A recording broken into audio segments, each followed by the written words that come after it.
from being the AL East champions, which by virtue of winning 2 games against the Yankees, they have staved off and could stave off for another day should they win tonight. So maybe it's just something that they're not willing to answer a question about until they're locked in to playing in the wild card series, which they are all but locked into playing in. So that's where we are. Orioles win. Largely pleasant evening. Could go without it getting as interesting as it got in the end. Juan Soto, Aaron Judge, they're both good. They hit lots of home runs, so you can say there's no shame in that. But you want to win a World Series, you're going to be facing, more than likely, you're going to have to face that team on the way. And I get that we're all trepidatious about whether or not we actually believe the Orioles can win a World Series, but they're here now. And there's no, well, hey, it's Juan Soto, Aaron Judge, they're going to hit a bunch of home runs. Then you better be prepared to go score 9 runs every night. You better be prepared to do exactly what you did last night. My confidence level, not great. Not great. But it is fun to win games and to try to convince yourself the difference is the pieces that you got back. Does it feel any different that they play the Yankees very well? Does that give you any extra confidence, even though they're not going to be facing the Yankees in the first round, obviously? Yeah, I mean, I don't know. It wasn't and Kevin Brown. It's funny that Drew was trying to call him a homer. Where Kevin Brown was doing the bit last night, where he was like, "Well, if it wasn't Marcus Stroman, it's probably a different story," and he's right. I don't know what it would have looked like with Nestor Cortez on the mound. I'm not saying the Orioles wouldn't have scored runs, but it did. It played a role. And it does affect the Yankees, similar to how it affects the Orioles that it's not going to be Grayson Rodriguez. They didn't say Nestor Cortez was shut down for the season, but he's shut down for a while. Probably not available. I think they said they would revisit in 10 days, but that would seem like at that point, because the division series starts in 10 days. I guess 9 days now. But 10 days from yesterday. So it would seem like it would make it difficult for him to be able to return. If they aren't even going to revisit for another 10 days, then it would seem like he would need to ramp. It would make it very difficult for him to be available for a potential division series. So what would they be lining up then? They'll be lining up Cole. The Yankee Cole, Rodon. Yeah. And Rodon's, that's such a weird thing, too, because I saw that stat that Eric Arditi was dunking on that was floating around where, if you take away these 5 starts, then Rodon's numbers have been very good all season. You're like, right, well, those 5 starts count, too. Schmidt or Heel, I guess? Yeah. Well, I think the thought was that maybe it's got to be Heel both out of the... Oh, okay. no. Yeah, I guess now you got to use... Well, then they were to start. I feel like they were talking on the broadcast about whether or not Cortez would have just been a bullpen arm, I guess, or maybe that could have been the plan. Cortez, Heel, or one day. I don't know. Look, man, they talked about shutting down Heel earlier in the season, so I don't know. The Orioles have things they got to do before that. They've got things they've got to handle before then. They got to get there for this to be a conversation that we worry about. The Royals and the Tigers are still tied, correct? Who has the tiebreaker between the Royals and the Tigers? Who would? I don't know. A lot of people. We've been doing that bit a little bit. I didn't put it in Would You Rather Wednesday yesterday, but a lot of people are doing the bit where would you rather face the Royals or the Tigers, the hottest team in baseball, and they've just took 4 out of 6 from the Orioles. So wouldn't you rather face the Royals at this point? I don't know, dog. Yeah, that's probably how I feel. But that also just might be nothing more than recency bias. Hey, I've seen this recently, so I'd rather not. I don't know, though. Royals have the tiebreaker 7-6 over the Tigers. Interesting. And they have another interleague series scheduled for this weekend, if I remember correctly. The Royals. The Tigers. I know the Tigers play the White Sox. So Yeah. Figures. Yeah. Go figure. Yeah, Kansas City is at Washington for 4. Wow.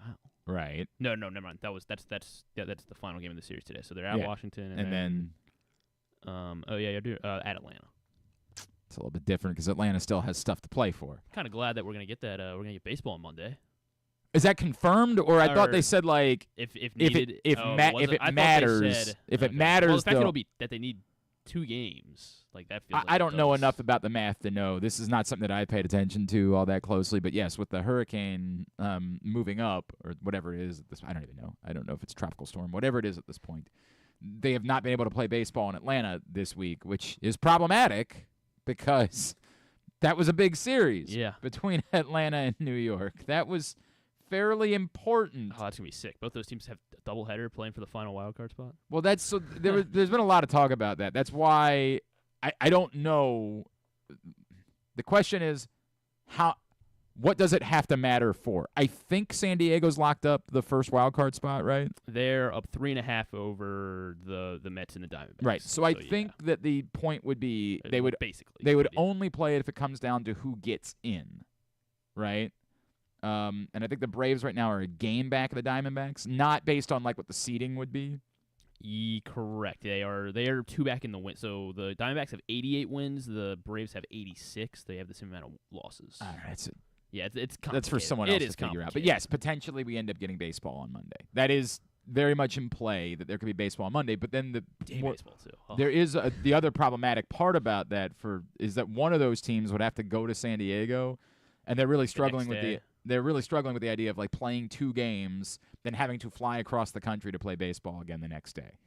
Like, so it's not a desirable scenario. If like Arizona can like somehow lock up the 5 seed, so that way it's Arizona at San Diego, and then the winner of this would be go to at Milwaukee. Milwaukee. I don't know, man. That's for somebody else. Somebody else's problem, not mine. But yes, potential baseball. Orioles will wrap up their series with the Yankees. They did not clinch the number 1 wild card spot last night, so magic number is down to 1 for that. And to make sure that they're hosting the wild card series, Corbin Burns, Garrett Cole tonight, the pitching matchup. Coming up on the program today, in just a minute, we're going to chat with Mike Tirico. A little bit later on this hour, we'll make our picks with KZ. I'm very excited. Kayla Pecchioni. You say, who's that? I don't know that name. Why would that person be joining the show today? Oh, you do know this person. She's a legend. She's the third understudy. She has changed the season for the Baltimore Orioles. She played Daisy Buchannon in The Great Gatsby on Monday night, and Colton Cowser was raving about her performance. And now all of a sudden, the Orioles are a wagon. So we're going to talk to Kayla Pecchioni a little bit later on this morning. I'm excited about that. Jeremy's going to stop by to, quote-unquote, pay the rest of his debt. We'll see. And before we get out of here today, Sean Burke, former Maryland pitcher, now with the Chicago White Sox, just made his MLB debut a couple weeks ago. We'll chat with him about reaching the bigs. All of that coming up on the program today. Today's show is brought to you by Live Casino and Hotel Maryland. That's where I will be this evening. And I hope that you will be as well, because there's no better place for watching everything. We're going to start by watching the baseball. Then when the football game kicks off, they'll get that up on the screen. It's a 100-foot media wall, so there's plenty of room for both, I promise. Not going to be an issue. Now, here's the real problem. This is the scenario I'm nervous about, because it's both a Yankees game and a New York Giants game. I am terrified that the cockroaches are coming out tonight. And not even just the New York Giants. It's the Dallas Cowboys, who, of course, are the Yankees fans' actual favorite football team. So there's going to be cockroaches everywhere this evening. So I'm begging you, come out and try to limit the amount of cockroaches that I have to deal with. Please. This looks like douchebag central. But you can change that by joining us tonight. Sports and Social inside Live Casino and Hotel. But those people are welcome, too, for the record. And we got great giveaways that we'll be doing throughout the course of the baseball. They don't sound welcome.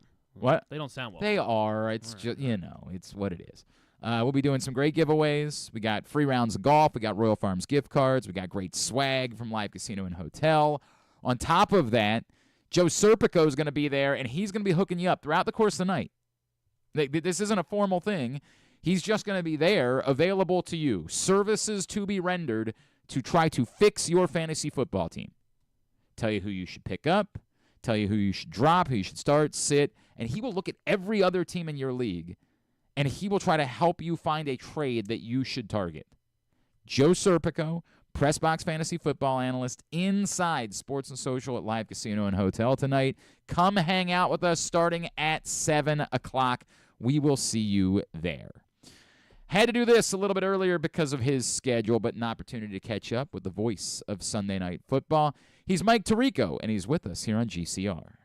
And, of course, coming up Sunday night, Ravens-Bills. It will be on NBC, and that means it's a pleasure for us to catch up again with one of our absolute favorites. He is the great Mike Tirico, and he will be on the call for Sunday Night Football. Mike, it's Glenn. It's always good to chat. Thank you for taking the time for us. Good to catch up. Hope things are good there. Everything is good here, Mike. Obviously, you guys got to see the Ravens in week 1, and there was so much encouragement coming out of that game, right? Like, it's the difference in a toe. And then, I don't know, a really weird week 2, and then we see another almost attempted collapse from the Ravens last week against the Cowboys. What do you make of, like, the Ravens on the whole coming into this game? Yeah, it's for us, or at least for me, it's way too early to figure things out. I think we've seen over time, as people play less in the preseason, this first month of the season is just kind of figuring teams out. So Ravens win a game and get to 3-1. It's a little bit different, or a 2-2. Excuse me. It's not too much different from 3-1, or the way the AFC goes. Right, when you watch teams that are playing games, Kansas City's not going to look like this in December. Buffalo's gotten off to a great start. Will they be the same team when they finish?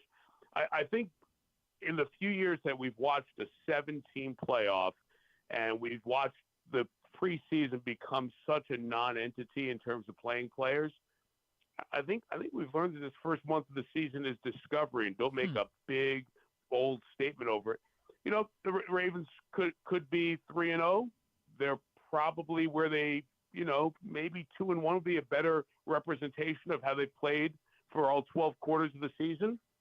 But this is a team that's going to be right there, barring no major injuries to the best players, I still believe. Mike, I think I largely agree with everything you said. I guess the one part that would be concerning would be the issues in the fourth quarter and in putting teams away that aren't new this year, right? Like, that's something that we've been dealing with the last couple of years. It feels like that's part of the reason why Derrick Henry is here, is to try to make sure that you put away games, because he is the ultimate closer. But can you make sense? I know it's a good thing to be in that position, obviously, to have that many leads that this becomes a topic. Right. I have not gone through the Raiders game yet. So I obviously called the Chiefs game, right, and been through the last game. So later in my preparation week, I'll get through a little bit more of the what and why behind the Raider game. But I could give you what I saw from the highlights, but I don't want to contribute to a lot of the misinformation that's out there, as Kurt Warner pointed out, with people who are not watching the game. So I can't really speak to what happened in week 2. Week 3 just felt like an off the gas pedal moment. Right, and then a bizarre onside kick and 6 minutes or so of momentum where you went a couple of drives there, the offense doesn't touch the ball, right, and it's hard to pick back up because now we're in run mode. So those are the things that you want to salt away a game with an 8 or 10 play drive on the ground. I'll go back to the last part of the game when they had to get a first down, and they did. Yep. Right, that's what you expect in terms of closing a game. They got down the field in a position to win the game. Whoever Lamar was throwing to, that's fine. They missed an open pass, right, in Kansas City. And then in week 3, they made the plays. And of course, Likely's toe after that. And then week 3, they made the plays to close the game. So I wouldn't be ready to say, hey, this is a continuation of the we can't close Ravens that we saw last year. So I'm going to hold off on that just now. But if we do see it, then it becomes, another time or two in the next few weeks, it becomes a bigger issue. Mike Tirico is with us. He's, of course, on the call Sunday night for Ravens-Bills on NBC. Mike, I don't know how you guys address, to the point, like, I know you haven't watched all of them, but one of the topics this week in Baltimore is Justin Tucker, which seems insane because you guys have done post-game interviews with Justin Tucker on Sunday Night Football. He is an icon in this sport. But it's a real thing, right? Like, he missed a 46-yarder last week. They wouldn't even try a 57-yarder indoors later on in the game, which is unheard of in the Justin Tucker era. Nobody is thinking that the answer is that you cut Justin Tucker, but I know it's going to have to be a topic for you guys on Sunday night. How do we appropriately talk about this, particularly with seeing such an incredible start for like every other kicker in the league this season? Yeah, although the 50-plus yard field goals came back to reality in week 3, right? The numbers, which were off the charts the first couple of weeks, came down, and the number of field goal attempts were way up because we haven't seen people do it in the red zone. I'm going to speak to Justin here on Friday or before we get to the game, so I'm looking forward to hearing more from him on if there's anything specific or if there's anything changed. You watch kickoffs, you see the leg strength is still there. Kickers will not go on forever, especially if they are power kickers. But we do see stretches of kicking where guys don't have what they've had in the past. And it's really the first time we've seen this in Justin's career. So to see it for a couple of weeks, yeah, it's a little bit of an issue. But I don't think it's a major issue yet. And this is a guy who you're going to go with for a few more weeks before you start really even thinking about drastic stuff. There's way too long a body of great work. And this is a guy who would miss an extra point and be devastated for weeks, right? Mm-hmm. So I think it's multiple issues that have to be asked. One, is there anything physical? Two, is there anything that's changed the routine and approach, and does it go back to? Because no team, I think, has better sets of eyes on their kicking with not just Justin, but Randy Brown as well, Sam Cook, who's still around there. No team has better sets of eyes on kicking than the Ravens do. So whatever doors need to be knocked on to figure this out, I trust that they will. But it'll be fascinating to talk to Justin, just hear what he's been experiencing over the last few weeks. Because we could watch those kicks. We're not going to know until we talk to somebody what they've been through, no matter what you see, even if there's a pattern of missing in a certain place in a certain way. Yeah, I cannot pretend like I am a kicking expert either. I would not be able to make even one of these kicks, so I'm the wrong guy. Right. Mike, on the flip side, the Bills look like world beaters, clearly, through the first 3 weeks. I think a lot of us expected there would maybe be a step back from this offense without Stephon Diggs and, kind of a nondescript group of wide receivers. What jumps out most at you as to why the Bills have arguably looked even better offensively this season? Yeah, I would have been in that group too. I didn't think this team would be better considering not just Diggs, but also Gabe Davis as well, because they had such a formidable crew. I think we're seeing the ball spread around. Multiple people getting it, multiple targets to guys, spreading the ball. Year 2 of a more developed running game with a different back, right? And James Cook has looked now in his 3rd year, but really year 2 as the main guy. He's looked like a much better back, a more mature, more complete back. So a little bit of development. And I think this team has taken on a little bit more of a we're not going to go out and outscore people mentality, and they still are. That's what is intriguing to me. I thought I saw with Sean McDermott and making the change in the offensive coordinator, Joe Brady, last year, a team that was going to be able to, lean on their defense, be more physical in the offensive part of their game. And they came out against Jacksonville and everything worked. But it also was the case after the first quarter and a half against Arizona. So, look, it's been a sensational start for Josh Allen. We know his ability. I don't know if it's as simple to say addition by subtraction with Stephon Diggs not being there and focusing on getting him the ball so often. That is a possibility. But I think all 5 of their receiving options at receiver, their 2 tight ends, and Cook, give them 8 guys who they feel very comfortable throwing the ball to. I mean, obviously both tight ends are a comfort zone for them with Kincaid and Knox. Valdez-Scantling, we've all seen in Kansas City. Mac Hollins has been around the league. Curtis Samuel, same thing. Khalil Shakir has just provided a real bright spot. You can hear from Josh Allen this week how much he loves his connection with Shakir, their 3rd-year receiver. And the rookie, Keon Coleman, was in the doghouse, or he was at least sat on the bench for a quarter for being late. And then a couple plays into the second, he's in the end zone. So everybody's got confidence. Everybody's got a good connection. They've got a very good vibe. It's a dangerous team to play. And it means you're probably going to have to score, 25 to 28 points to beat them. Mike, I'll wrap with this because we believe these are probably I'm not ready to write Cincinnati off yet. I'm not ready to buy into Pittsburgh fully either. just because of their offense. But I think most people believe that these are the two teams most likely to threaten the Chiefs in the AFC. That said, you've seen the Chiefs a couple times this year. You see them a lot. I am not trying to suggest that I am a conspiracy theorist, Mike. I hope that I can ask this question without it coming off that way. But my buddy Greg Rosenthal from NFL Network tweeted out a couple weeks ago, why does it always seem like the Chiefs are both the best team and the luckiest team, right? Like that it works out that way.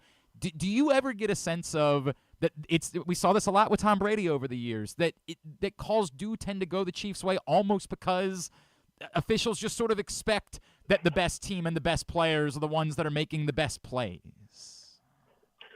Here's why I never put any credence in that. Okay. Every team wants to get to the Super Bowl. Every official wants to get to the Super Bowl. You miss a call. It doesn't matter if it's in game one between the Panthers and the Cardinals or a Chiefs game is on national TV. You get a downgrade that works against you for getting to the Super Bowl. There's no doubt that the official who should have had that call, whether it's field judge or back judge, at the end of the Chiefs game, got a downgrade for that. Yep. So that's why I always kind of laugh when I hear the conspiracy conversation, it come out regarding officiating. I think a lot of people see all the Chiefs games. They're in a lot of close games. They win them in most part because they've got that kind of end of the game ability to close. Let's go back to the Baltimore Kansas City game. Yeah.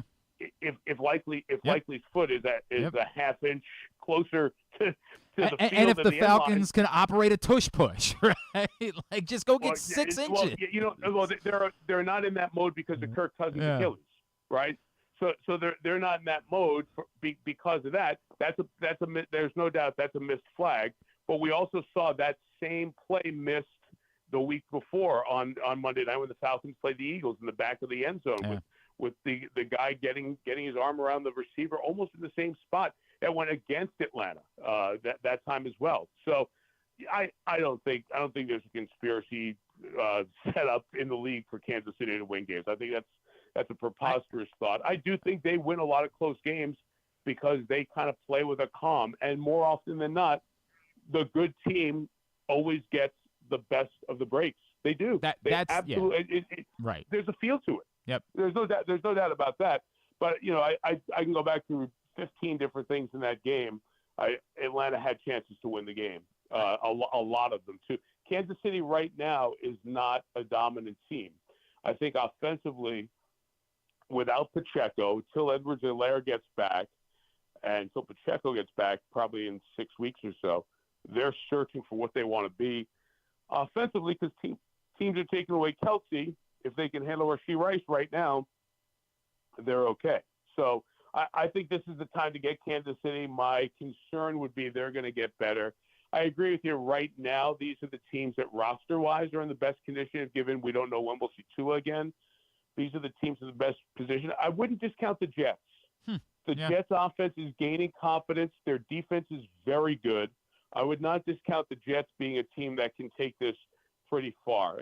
Historically, you always wait for what the Jets are going to end up doing in a self-inflicted standpoint to ruin their own game, turnovers, things like that. Yeah. But that team looks pretty good to me right now. So I wouldn't do that. And people in your market know very well you never count the Steelers out, right? And now when you give the Steelers a head start, 3-0, maybe 4-0, all of a sudden it becomes very hard. So that's one of those things where, like you watch this week, all of a sudden Pittsburgh gets a win and Baltimore doesn't win. Now you're 3 games back in the division. Yeah. Sure, you have the head-to-heads, but that's a lot. That's a lot to make up. So you're right. Have the Steelers look like world beaters? Absolutely not. But be careful of that team because, as everybody in the AFC has experienced, that's a team that you cannot knock off. They do not knock themselves off. That's the team, like Kansas City, that always finds a way. And I'd be very worried about them if I were a Ravens fan right now. Ravens, Bills, Sunday Night Football, NBC and Peacock. Mike Tirico, you're always so kind with your time. We truly appreciate it. Enjoy a trip into Baltimore. Look forward to seeing you. Always enjoy it, Glenn. Thank you so much for having me on again. That's Mike Tirico. Again, he'll be in town Sunday night. Ravens, Bills on NBC and Peacock. The next Arthur Millette show will be next Tuesday night, October 1st. We're going to be at the Green Turtle in Towson. Come hang out with us for that. PressBoxOnline.com/Millette to see the schedule for the entire season. It's brought to you by Easy Pass and HelpMyGamblingProblem.org. Tuesday night, Green Turtle Sportsbook in Towson for the next Arthur Millette show. PressBoxOnline.com/Millette. Next up, KZ joins us. We'll make our picks for the week when we come back in. Glenn Clark Radio. The ultimate fan experience awaits you at Sports and Social Maryland. See how we're raising the sports bar with our massive 100-foot media wall featuring 40 HD TVs and a 47-foot big screen. Bet on your favorite teams and this year's biggest events at the FanDuel Sportsbook while enjoying your favorite beers and cocktails, plus our delicious takes on bar food classics. Visit Sports and Social at Live Casino and Hotel Maryland at Arundel Mills. Must be 21. Gambling problem? Call 1-800-GAMBLER. Driving in Maryland? Did you know an Easy Pass from DriveEasyMD.com can save you time and money? Of course you did, because you are a thrifty driver. An antenna reads your Easy Pass transponder and automatically deducts the toll from your Easy Pass account. Learn more at DriveEasyMD.com. PressBox's Project Game Day is the place to be after every game this season. Join Glenn Clark, Rita Hubbard, Super Bowl 35 champion Femi Ayanbadejo, and our cast of regulars as they break down what happened, why it mattered, and what it means moving forward. You can watch the show at PressBoxOnline.com/GameDay or PressBox's Facebook and YouTube pages. Project Game Day is brought to you by the Green Turtle Sportsbook in Towson and Canton, Easy Pass, and HelpMyGamblingProblem.org. So join us for Project Game Day after every game day this football season at PressBoxOnline.com/GameDay. Treat yourself and taste the Baltimore tradition that is the legendary Costas Inn. Hey, it's Stan the Fan Charles. For over 50 years, the Costas Inn has been a Baltimore original, dishing out their legendary fat, delicious, award-winning crab cakes and steamed crabs. It's crab season, so sit back and crack some crabs while watching the Birds pursue another divisional title on Costas' 15 TVs. On Monday night, the Costas Inn offers their half-pound jumbo lump crab cake with 2 sides for under $30. So head on down to the Costas Inn today at 4100 North Point Boulevard or visit them at CostasInn.com. The votes were all counted, and the results are official. Royal Farms was named #1 for food in the USA Today 10 Best poll, receiving more votes than any other convenience store chain in America. The next time you want to get some good food fast, doesn't it make sense to go to Royal Farms? Voted best in the USA and home of world-famous chicken. Real fresh, real fast. Royal Farms. Gambling can be a fun and entertaining experience, but there are risks involved. If you're planning on betting on the game at the casino or on your phone or computer, know your limit, stay within it. Set a budget and a time to stop. Remember, gambling isn't a financial solution, and it doesn't mix well with alcohol or drugs. Know the risks and have a plan before you begin gambling. For free and confidential services, call 1-800-GAMBLER 24/7 or go to HelpMyGamblingProblem.org. Brace yourselves for an unparalleled in-person betting experience at the Green Turtle Bet Park Sportsbook and Bars in Canton and Towson. Experience the thrill of live betting with Baltimore's only state-of-the-art Vegas viewing TV experience. Choose between our on-site tellers or the convenience of our self-bet kiosks to place your bets. Gather your betting buddies and head over to the Green Turtle Bet Park Sportsbooks today. Green Turtle Bet Park Sportsbooks in Towson and Canton. The ultimate destination for game day excitement, great food, and live in-person betting. Must be 21. Please play responsibly. Gambling problem? Go to mdgamblinghelp.org.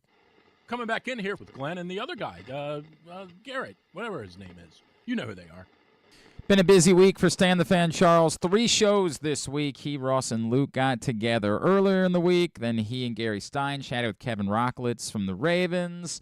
And then final show of the season for him and Eric Garfield. If you missed any of them, Facebook.com/PressBoxSports, YouTube.com/PressBoxOnline, or PressBoxOnline.com/video.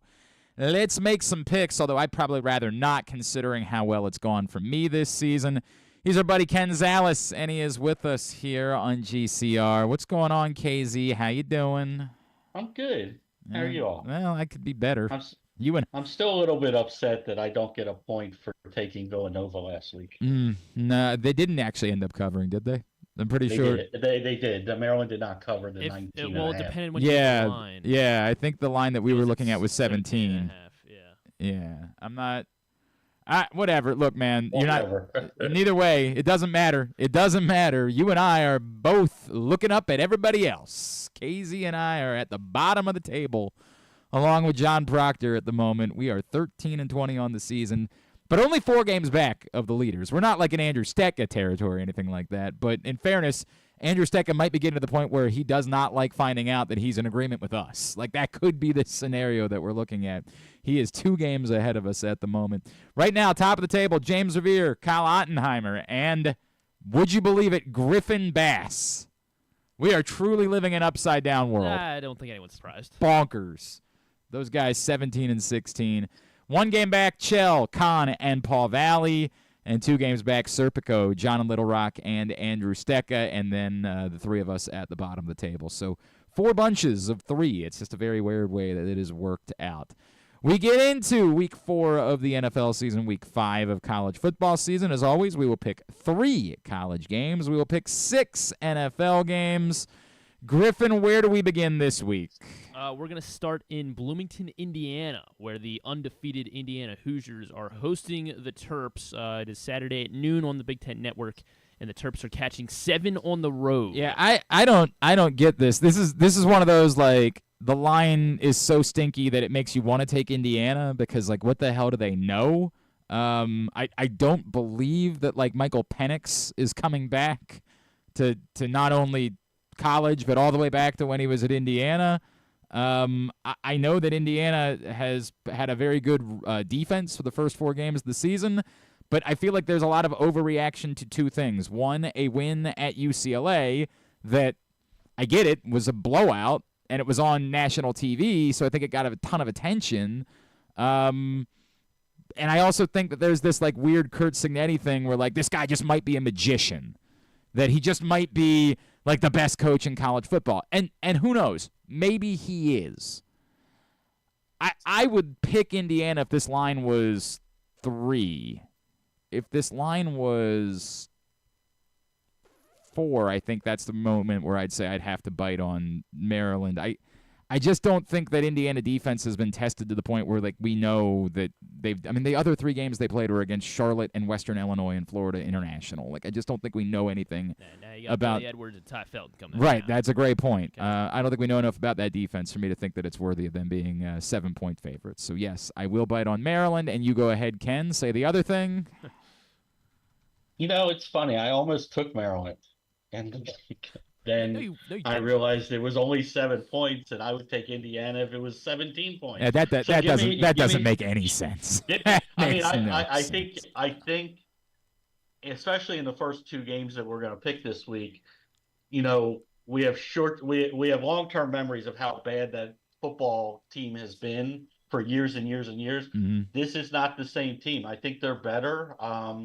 You can say we discount the UCLA game, but, you know, I'm not going to totally discount it. And I don't know. I get that Maryland blew out Connecticut, but I haven't been overly impressed with Maryland's defense and the amount of yards that they're giving. I agree with that. Again, this is not me saying I think Maryland's better than Indiana. I just don't think Indiana has done anything to warrant being a significant favorite to this point. And I think that at this point we know that the UCLA thing is more about UCLA, who is 1-2 on the season with a barely eked out win over Hawaii. That's what UCLA is. So again, it might very well be that Indiana covers. It might very well be. I don't think a line that they're begging everybody to take the Terps. The only reason I disagree with that is because I don't think anybody knows nearly enough about Maryland and the rest of the country to feel any amount of confidence in that. I think that's like a very unique thing to people here, where they'd be like, hell yeah, I'm on Maryland. I don't think anybody's waking up in Oregon today like, well, that's confusing. Why is Maryland such a dog? Like, they don't know anything about Maryland.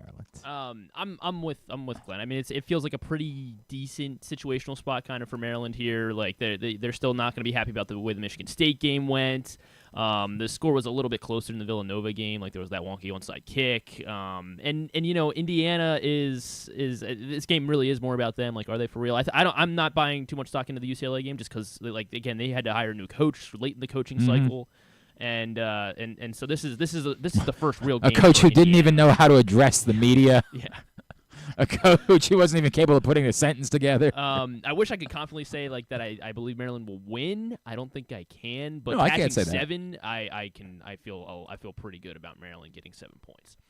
We are largely split on this. Glenn and I are on Maryland. Jeremy Conn is on the Terps. Joe Serpico on the Terps. John Proctor. That means the public is on Indiana, so it's the exact opposite of the scenario that we thought. John Proctor is on Maryland along with Paul Valley, so that means Andrew Stecca and Ken and company are on the Hoosiers. Which normally I would say ha-ha, but yeah, that's where we are now.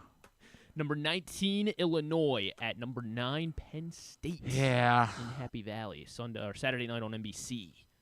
The Nittany Lions are laying 19 points. And this is a whiteout game, correct? I believe so. Or yes, it is. Yeah, I think I've got a history of not picking against Penn State in whiteout games, but 19 points is crazy. So I saw someone at like the last 20, or I guess the last 19 whiteouts. Apparently, Penn State is only 11-8, like straight up.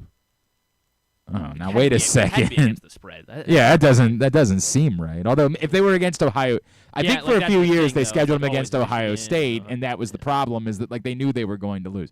I don't have any doubt that Penn State's going to win the game. I'd say any doubt. I don't have significant doubt that Penn State's going to win the game. But 19 points is nuts for an Illinois team that's coming off obviously their best win, and for a Penn State team that like still probably is not likely to score a ton of points. But the line again is so stinky that I'm sitting here. What? It is straight up. Yeah, Overall, but again, how many of those were Ohio State? Most of them. Yeah, that's the problem. They kept scheduling Ohio State for their whiteout games, knowing they were going to lose. Well, the first one ever was against Purdue in 2004. They lost that one. They lost that one. Number 9 ranked Purdue. Yikes! 2004. Was that a Kyle Orton Purdue team? I think it was. It couldn't have been Drew Brees, right? Like Drew Brees had to be gone by then. Yes. All right, look. Kyle Orton's senior year. Moral of the story: I'm gonna like an idiot take Penn State in the points. I don't know what I'm doing here. I wouldn't do it with Indiana. I'll tell you it with Penn State. I'll definitely end up going 0-2 in the process. Give me Penn State. So Penn State covers a lot. I just feel like they cover a lot, and I feel like I'm always against Penn State, and I lose a lot. But people smarter than me seem to think that Illinois is pretty good, and 19 is just absolutely insane number for 2 top 20 type teams.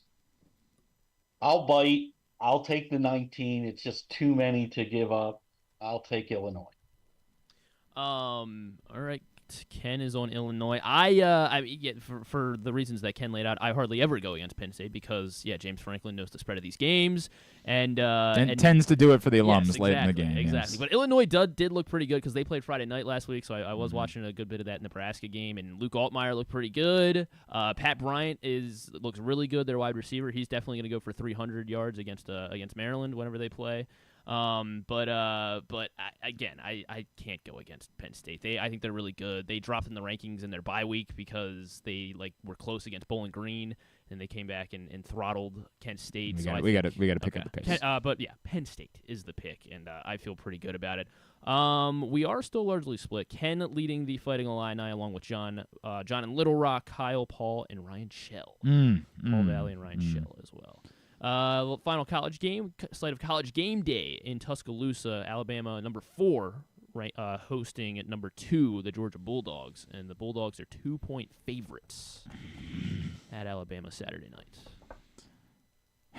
This is the game that Alabama always wins this game, but I don't know what Alabama is post. A Nick Saban Alabama team wins this game. I don't know if a Kalen DeBoer Alabama team wins this game or not. I know everybody's raving about Alabama because what they did at Wisconsin. I still think Georgia's the better team here. I also know that this game on the look-ahead was like a 4.5-point spread, so you are kind of buying some points in this process. So I feel like the smart money is on Georgia, so I'll go Georgia here. I'm convinced whoever I pick is going to be the wrong pick here. Yeah. So I legitimately last night flipped a coin. I know that it helps everybody at home. But I'm like 8-13, so you shouldn't be listening to me anyway. Right. Georgia, for no reason, except tails never fail. There you go. They were tails. Although tails failed for the Giants last week. I don't know if you guys saw that. Dexter Lawrence went out and said tails never fails. And then it failed, and he said, God damn, which is really great. I don't know. I feel really good about Georgia. Georgia's the best team in the country. I think I would have taken them up to like a touchdown in this. It's gonna be like an emotional night for Bama too. Nick Saban back there for game day at Saban Field. And I think the Dogs are going to feel disrespected being ranked number 2, frankly. Mm-hmm. And they did lose against Bama in the final game last season. Kirby Smart's going to be able to get, even without that loss, he was going to have them ready. So I feel very good about Georgia in this one. We are on the Dogs. Glenn, Ken, and I on the Dogs, along with Jeremy Conn, Joe Serpico, John Proctor, and Paul Valley are on the Georgia Bulldogs. To the NFL, the Saints at the Falcons. Falcons laying 2.5 at home. I don't know what to do with this game at all. I actually think the Falcons I had this funny feeling about the Falcons going into the season where I thought at some point they'd be dealing with a quarterback controversy and that Kirk Cousins would just have enough duds. Then the Philly thing sort of prevented that from being, if not for that final drive against the Eagles, I do think that would be a thing right now. I think that conversation would be bubbling about, hey, when do you start playing Michael Penix? But the Philly thing happened, and then they were right there with the Chiefs. I hate this. I hate this game. I really hate it.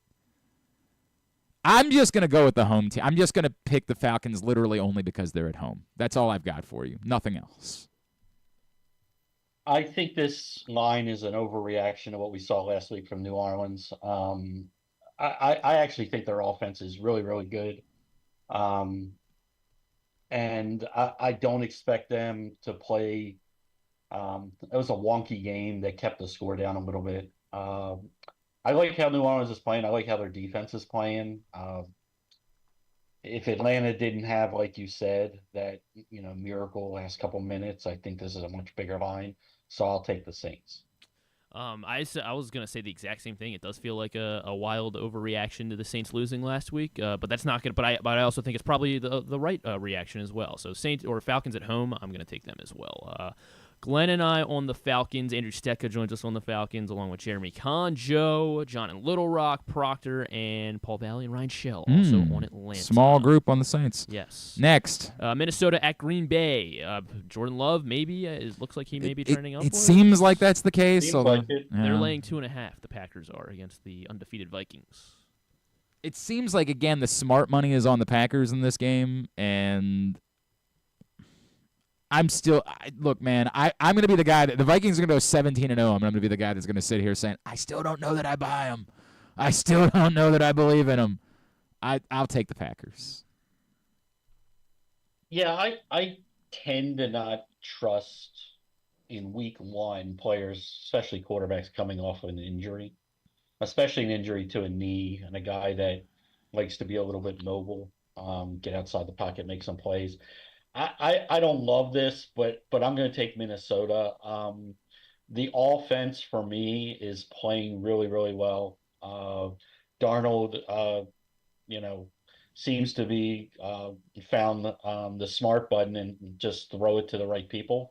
You throw it out of the backfield to Aaron Jones, it's always a good option. Yep. You throw it up in the air to Jefferson, it's always a good option. I think they may get Addison back, which could help a little bit. I'll take the Vikings. Yeah, that's kind of the same way. Like, I don't feel overly confident in it, but the Vikings look good. They're healthy. Sam Darnold's playing like the best quarterback in the NFL right now. Jordan Love might only have one leg, so even if he is back, I don't know what that means for the Packers in their offense. So I'm just going to go to the Vikings getting points. They're still undefeated. I think I'm not sure if they're for real either, but I think they are a good football team. I am on the Vikings along with Ken.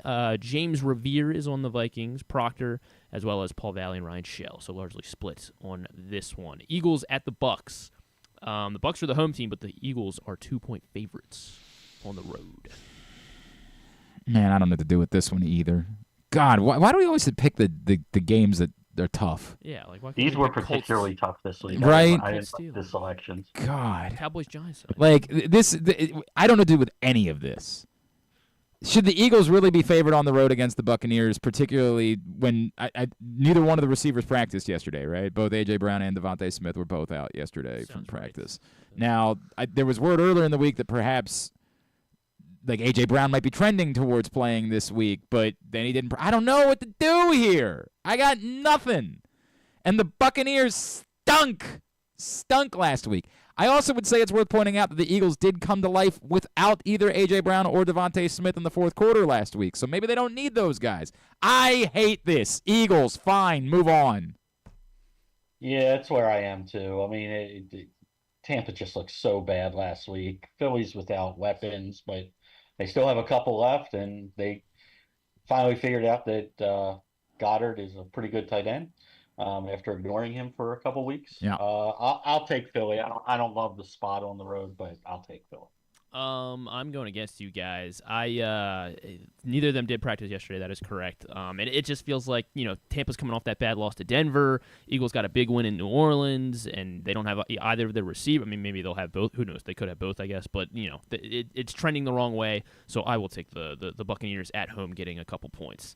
On the Eagles are you two, along with James Revere, Proctor, Kyle, and Shell are on your side. To the desert, Arizona Cardinals. It's not good that it's John Proctor. We're all at the bottom of the table. That's just that's what the three of us agreeing is poison. Yeah, not good. The Washington Jaden Daniels is head to Arizona, and the Cardinals are laying 3 points against the Commanders. This feels like the eternal Washington letdown spot, right? Like this feels like if we know anything about football, this is a letdown game for Washington. There's no way after they get the most emotional victory in like franchise history that they turn around and they follow it up by going on the road to Arizona and winning another football game. That doesn't mean I have any faith in the Cardinals either. God, these games suck this week. Cardinals. Most emotional victory ever. I mean, my God, have you paid attention to their franchise? They haven't had any. When was the last time they won a meaningful football game, Ken? Okay, as the Commanders, I'm going to give it to you. For sure. As hell hasn't happened as the Commanders. How's that? We'll split hairs and we'll say as the Commanders. It's not. It might not just be that, Ken. It's definitely there's no maybe a game during the RG3 season. Maybe. It's been a long time, dog. Yeah, but you said ever. Because that stop. You know what I'm doing. Just play. We got to go. Make the pick.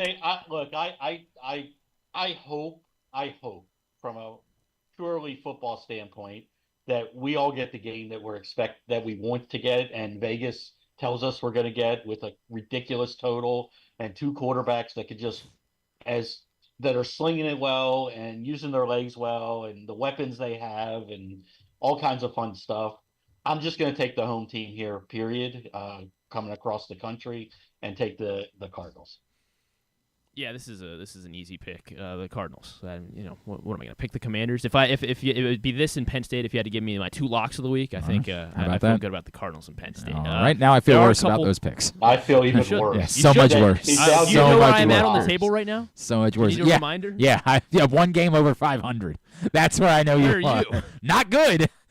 I'm not the one hubrising. There are three putting their left hand up and saying, "Who are we?" Okay, the Commanders. Proctor, Paul Valley, and Ryan Shell are on Washington. All right.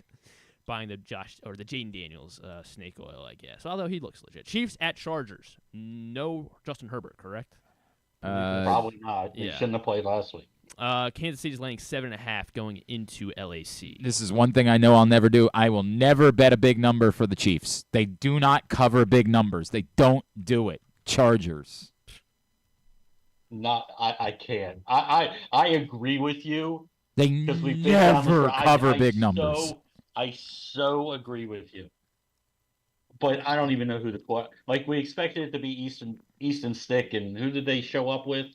I already forget. Who played last week? Taylor Heineke, right? Oh, that's right. Heineke came. I didn't even know Heineke was on the team. I'm going to take the Chiefs here. You're right, but I can't. Yeah, I'm thinking the Chiefs too. If Herbert's not going to go, so 7.5 is a ton, but it's the Chiefs. They should win by that much. Yeah, I've said that, but for the first 2 years of us doing picks, that's what I say. Good news. And then they never did it. Stecca's on your side. Oh, He's good. on the Chargers. Good. He's better than me. Joe Serpico, John in Little Rock, and Ryan Shell on the Chargers. All right. So I'm going to war. Buffalo at Baltimore Sunday night on NBC. The Ravens are laying 2.5 against the undefeated Buffalo Bills.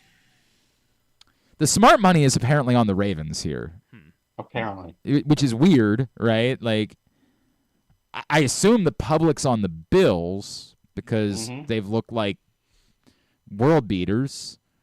I hate the fact that I've taken the Ravens in every game this season. Yeah. Like that doesn't seem smart. Obviously, it wasn't because they didn't cover in the first two. Christ. Here's what I know. The Bills, it's easy to say it's all been about Josh Allen. The true story of the Bills is they've been using the run to set up the pass. And if there's one thing that the Ravens are better set to do, it's to stop the run. Their run defense is not going to be as porous, obviously, as the Cowboys was, but they do love the blitz, and Lamar Jackson is good against the blitz. It's probably why the smart money is on the Ravens. I'll just keep going down swinging. Ravens. Ravens blindly. Yeah, lots of smart people who I trust when they make picks are on the Ravens this week. I get scared because even in their one victory, Because you've watched the football team? That's why you get scared. Even in their one victory that you thought was easy peasy and let's all go home and have a good time, it turned into something in the fourth quarter. And I don't want to have the Bills coming down to have the winning score the way Josh Allen is playing right now and the way the Ravens have played the fourth quarter this year. So I agree with you. I hate doing it. But I still I think if they come out with a similar mindset that Buffalo is smallish on the defensive line and they can bully them and run through them, I do like the Ravens in this game, so I'll take the Ravens. Yeah, I'm gonna take the Ravens too. I've also taken them in every game. Probably not wise, but I think it is this time. I'll take the Ravens 23-20. Justin Tucker hits game-winning field goal. We're all the way back. On the Bills, though, Andrew Stecca, James Revere, John and Little Rock Proctor, and Kyle Ottenheimer on the Bills. So 7-5 split there. I get it. I completely get it. All right, sir. What's the Houston running back situation for this week? Looks like it's probably going to be Mr. Akers again. Not Dameon Pierce. Like what, limited? He hasn't been close yet. I don't know. I mean, even if Pierce plays, they're not going to throw him into the 20-touch mix. So. Yeah, you're probably right about that. It might be one of those scenarios we don't want either of them. Dameon Pierce did not practice. No, you probably don't. That's fun. Mark Andrews or Evan Ingram. If Ingram plays. If Ingram plays, it's Ingram. Call what it is. We hate to see it, but until Andrews has more than 4 pass routes in a football game, he's unusable right now. What about Goff or Darnold? Yeah, that's where we are. I'm going to lean Darnold this year. Yeah, what a life. What a life we're living. What a life. Hell, that. We all know who QB1 was last week, right? Who was QB1? Josh Allen? I don't know. Daniel? Dalton. Oh, Andy Dalton, right? Yeah. That's where we are. Unfortunately, that's where we are. So here's my question then: Would you pick up? Ask me. Would you pick up Andy Dalton to play over Jared Goff? Oh God! Revenge game, yes. Oh God! This is where we are. I hate it here. Am I dropping Pirine or Dameon Pierce then? You can drop Pirine to me. All right, done. All right, love you, buddy. Appreciate you. Okay. See you Sunday night. Yep. He's going to do the bit where he says, no, I want to go to bed. I know him. Project Game Day returns this Sunday night, PressBoxOnline.com/GameDay. Immediately following Baltimore-Buffalo, we're going to have a late-night edition of Game Day. Come hang out with myself, KZ, Rita, Stecca, Femi, and Badejo. Josh got in touch with me this week. I don't know if Josh is going to be able to make it back. I hope so. I'm assuming he's working right now. That's been the I love you, buddy, just so you know. I love you. But all that, Sunday night, PressBoxOnline.com/game-day following Baltimore Buffalo. It is all brought to you by this group of fine folks. Maryland 5-Star, Easy Pass, HelpMyGamblingProblem.org, Green Turtle Sportsbook in Towson and Canton. Great group of people who make Project Game Day possible. So we will see you on Sunday night. All right. We continue along here on a Thursday edition of GCR. Should I grab a break? Potentially. All right. We'll grab a break. Let's do that. We'll take a break. When we come back in, we're scheduled to be joined by the third understudy. I'm really excited about it. GCR.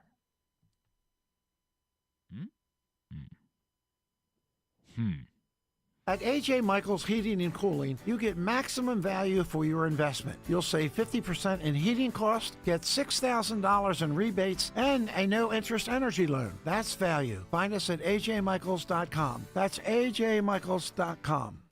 Experience the thrill of the Mars Maryland 5-Star at Fair Hill, presented by Brown Advisory, coming October 17th to the 20th. See the world's best equestrians compete in the sport of eventing, the ultimate test of horse and rider. Enjoy a weekend festival featuring locally sourced food at the Fresh Food Fest, a beer, wine, and spirits showcase, shopping, and fun for all ages. Check out the Maryland Corgi Cup, interactive kids corner, and more. It's the place to be in October. Visit maryland5star.us for tickets. Treat yourself and taste the Baltimore tradition that is the legendary Costas Inn. Hey, it's Stan the Fan Charles. For over 50 years, the Costas Inn has been a Baltimore original, dishing out their legendary fat, delicious, award-winning crab cakes and steamed crabs. It's crab season, so sit back and crack some crabs while watching the Birds pursue another divisional title on Costas' 15 TVs. On Monday night, the Costas Inn offers their half-pound jumbo lump crab cake with 2 sides for under $30. So head on down to the Costas Inn today at 4100 North Point Boulevard or visit them at CostasInn.com. Make the most out of every day in your Toyota RAV4. Available in hybrid or gas-only models. A RAV4 can get you where you want to go in style. Check out buyatoyota.com for deals on new RAV4s from your local Toyota dealer today. The drug scene in Maryland is changing. Fentanyl and xylazine are being added to street drugs, and you may not even know it. Xylazine is not even intended for humans, and fentanyl is an opioid 50 times stronger than heroin and contributed to over 80% of overdose deaths in our state. Anyone who uses drugs, even occasionally, is at risk of overdose. To learn more, visit stopoverdose.maryland.gov or call or text 988. The votes were all counted, and the results are official. Royal Farms was named #1 for food in the USA Today 10 Best poll, receiving more votes than any other convenience store chain in America. The next time you want to get some good food fast, doesn't it make sense to go to Royal Farms? Voted best in the USA and home of world-famous chicken. Real fresh, real fast, Royal Farms. The latest edition of Pressbox is available now. On the cover, Bo Smolka profiles Ravens star safety Kyle Hamilton, detailing his path from growing up the son of a basketball player to choosing football, being overlooked in the draft, and turning into a defensive unicorn as a playmaking Swiss Army knife in the NFL. Also inside, meet college football players from all of the area's D1 programs and some of the area's college soccer standouts as well. Pressbox is available for free at over 500 locations throughout the region, including 60 Royal Farm stores. Or you can read the entire issue at PressBoxOnline.com, where you can also find great betting advice and the best daily coverage of the Orioles, Ravens, and Terps. One of the things that's definitely wrong with this country is that this dude still has a job somehow, some way. Glenn Clark. All right, back in here on GCR to continue along on a Thursday edition of the program. Don't forget, tonight's the night. We will be inside Sports and Social at Live Casino and Hotel Maryland. Looking forward to hanging out with you guys as we will be getting you fantasy football. Like the questions that I was just asking KZ, you probably have even more significant questions than that. And he's got answers for you. Well, no, sorry, not KZ. Joe Serpico. My apologies. Joe Serpico, Pressbox Fantasy Football Analyst, will be there with us, and he will take care of not only what to do this week, but moving forward this season, what you should be looking ahead to, who you should be picking up, thinking ahead to bye weeks starting in the next couple of weeks, thinking ahead to trades that you could be making, come bring him your phone. Say, this is my league. Look at my team. Now he'll look at other teams in your league. This is fantasy football consultation. This isn't like a 10-second quick hitter thing where like, hey, should I start so-and-so? Should I start Dalton or Goff this week? No, he's going to be doing one-on-one consultations tonight inside Sports and Social at Live Casino and Hotel Maryland. It'll all start at about 7 o'clock. We'll also obviously have the baseball game on. We got great giveaways, including free rounds of golf, Royal Farms gift cards, great Live Casino and Hotel swag. And then we'll take you all the way up to halftime of the football game, giving you those great giveaways, doing some fun trivia. It's just going to be a fun night inside Live Casino and Hotel Maryland. So come hang out with us tonight starting at 7 o'clock for that. I will tell you, this one hurts me. Like the other day, for whatever reason, it didn't work out schedule-wise. Rod Woodson, we missed. I was okay. I lived. Like, it'll be all right. Like, we can miss that one, and I won't be all that upset about it. This one genuinely hurts me. This one was the one I was looking forward to. So, you know, there's still time, right? Like, we could still make it happen at some point if we hear from her. But I was emailing last night with Kayla Pecchioni, and she was like, oh, yeah. She was really enjoying all of the attention from the Colton Cowser video. Apparently there's someone else on the cast, and I've heard from her as well, that's actually from Baltimore. Oh. Hang on a second, because she was tweeting with us. Samantha Paulino is a Baltimore native, and my friend Margaret, who's Vince Bagley's granddaughter, who now lives out in San Francisco, when I mentioned that Kayla was coming on, she was like, hey, you don't know this, but like there's someone else in the cast of The Great Gatsby who's a huge Ravens fan and a huge Orioles fan, and was like freaking out. And so I found Samantha Paulino, and she was legitimately freaking out about the Colton Cowser stuff and had no idea that they were in the audience on Monday night. So I was like, this is great. Can't wait to do this. This is going to be my favorite conversation of the week. And it would have been had it happened. I'm not packing up shop yet. Yeah. I'm not saying – I always give everybody 2 chances. You know how it works. Everybody gets 2. Nobody gets a third. That's the way that it works.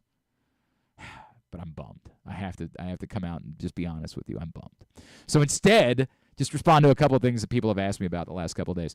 Matt Torper wanted us to chime in on the Matt Sluka thing. I talked about it briefly yesterday, although I guess I only had one half of the story when I brought him up. Oh, that's right. I forgot Matt's brother coaches at Holy Cross. I forgot about that, Matt.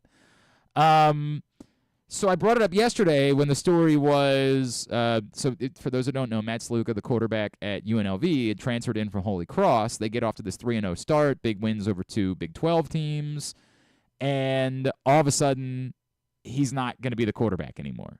He decides he's out. He's taking a redshirt season so that he could come back next year. And there's 2 very different stories that are being presented by the 2 different sides of this. The Sluka family story is we were promised $100,000. We have received $3,000. We're not asking for anything more, but we haven't gotten what we were told we were going to get. The UNLV side appears to be we didn't make such a promise. The only things that we were told, or you were told that we were going to get are things that we have delivered.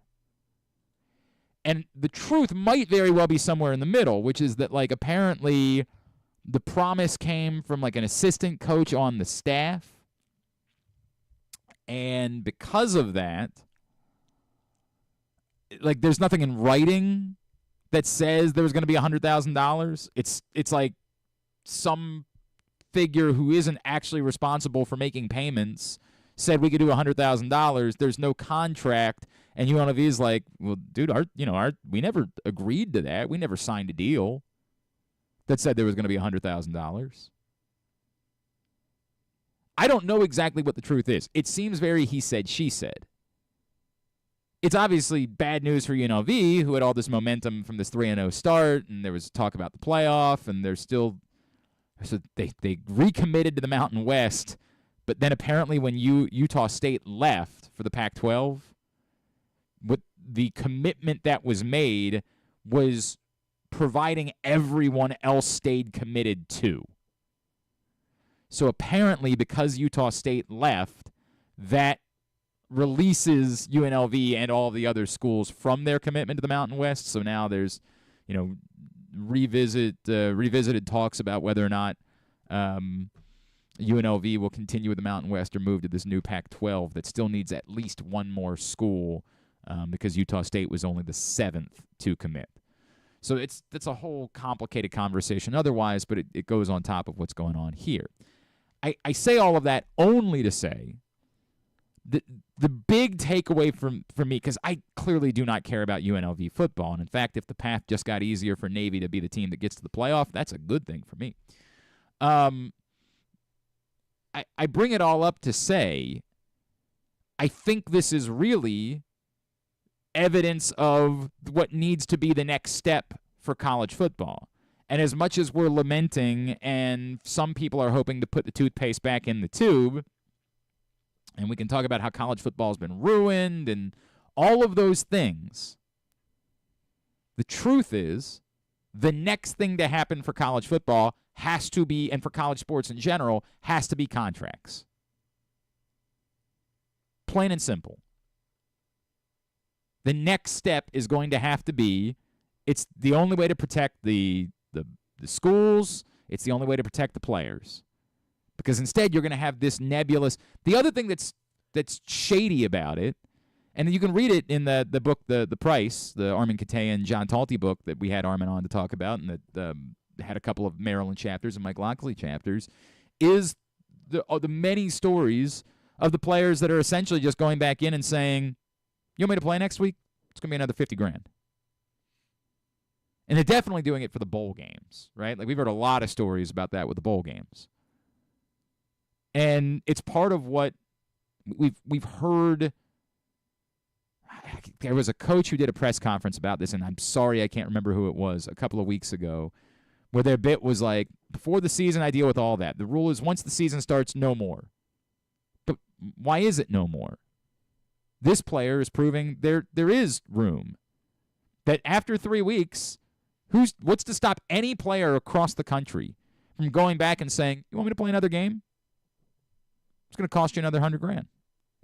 And I'm not saying that's what Matt Sluka did because I don't know. It appears to be a very complicated situation. But why wouldn't any player across the country, now knowing that they have the leverage, and the answer might be it can't be players that know they're going to the NFL. Because if you know you're going to the NFL, what's the point of sitting out for more money? You're going to the NFL at the end of the season. You could just sit out. You could just not play the rest of the year if you don't want to play. That's an option. But for players like this, like Matt Sluka is not going to the NFL. The majority of these quarterbacks outside the top group know they're not going to the NFL. What would stop I don't want to even use this because it's unfair to him. Maryland's also played 4 games. But what would stop a Billy Edwards from doing this? He's not an NFL quarterback. He's got a heart of gold. That's why. Great, right, sure. He's going to do the right thing.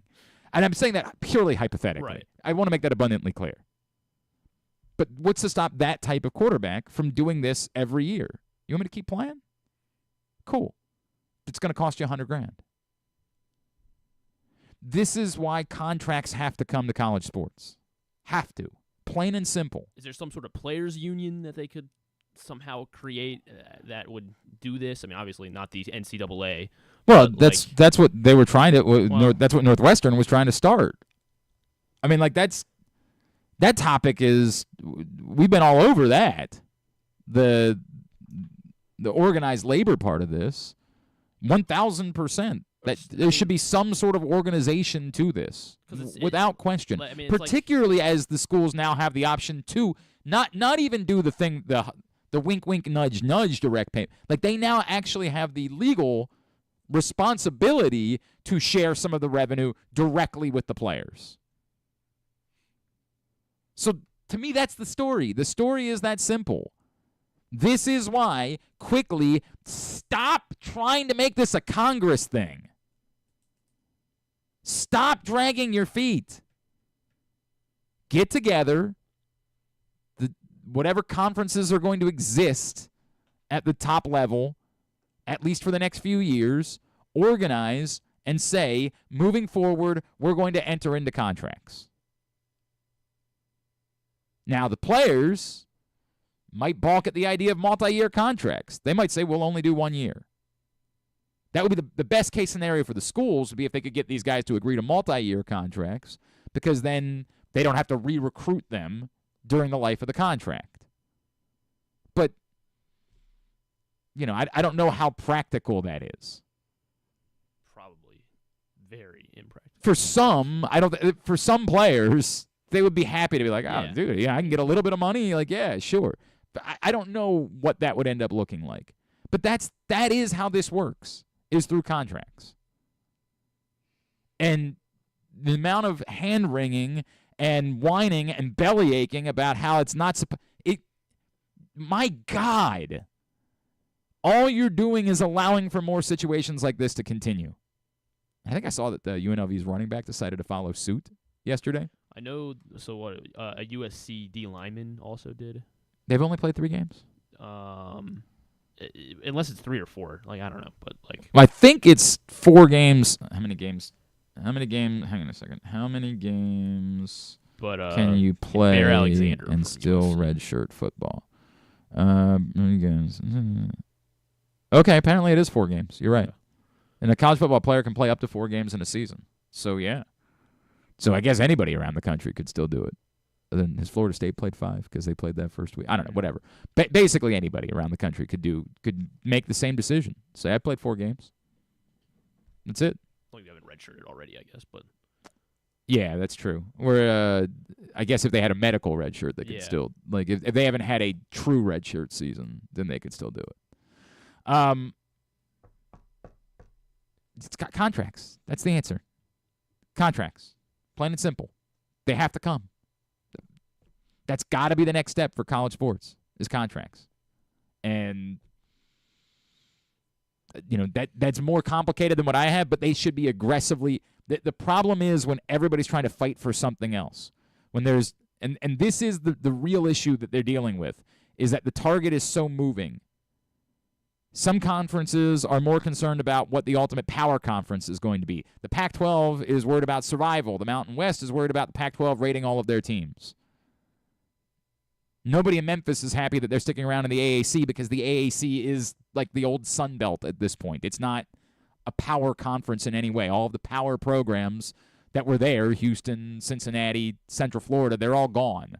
So it's, it becomes a complicated conversation. Maybe Air Force would rather be in that conference because that's where Navy is, right? Like they want to keep lining up with the service academies. There's so many problems going on, but there's no singular focus on how do we fix this.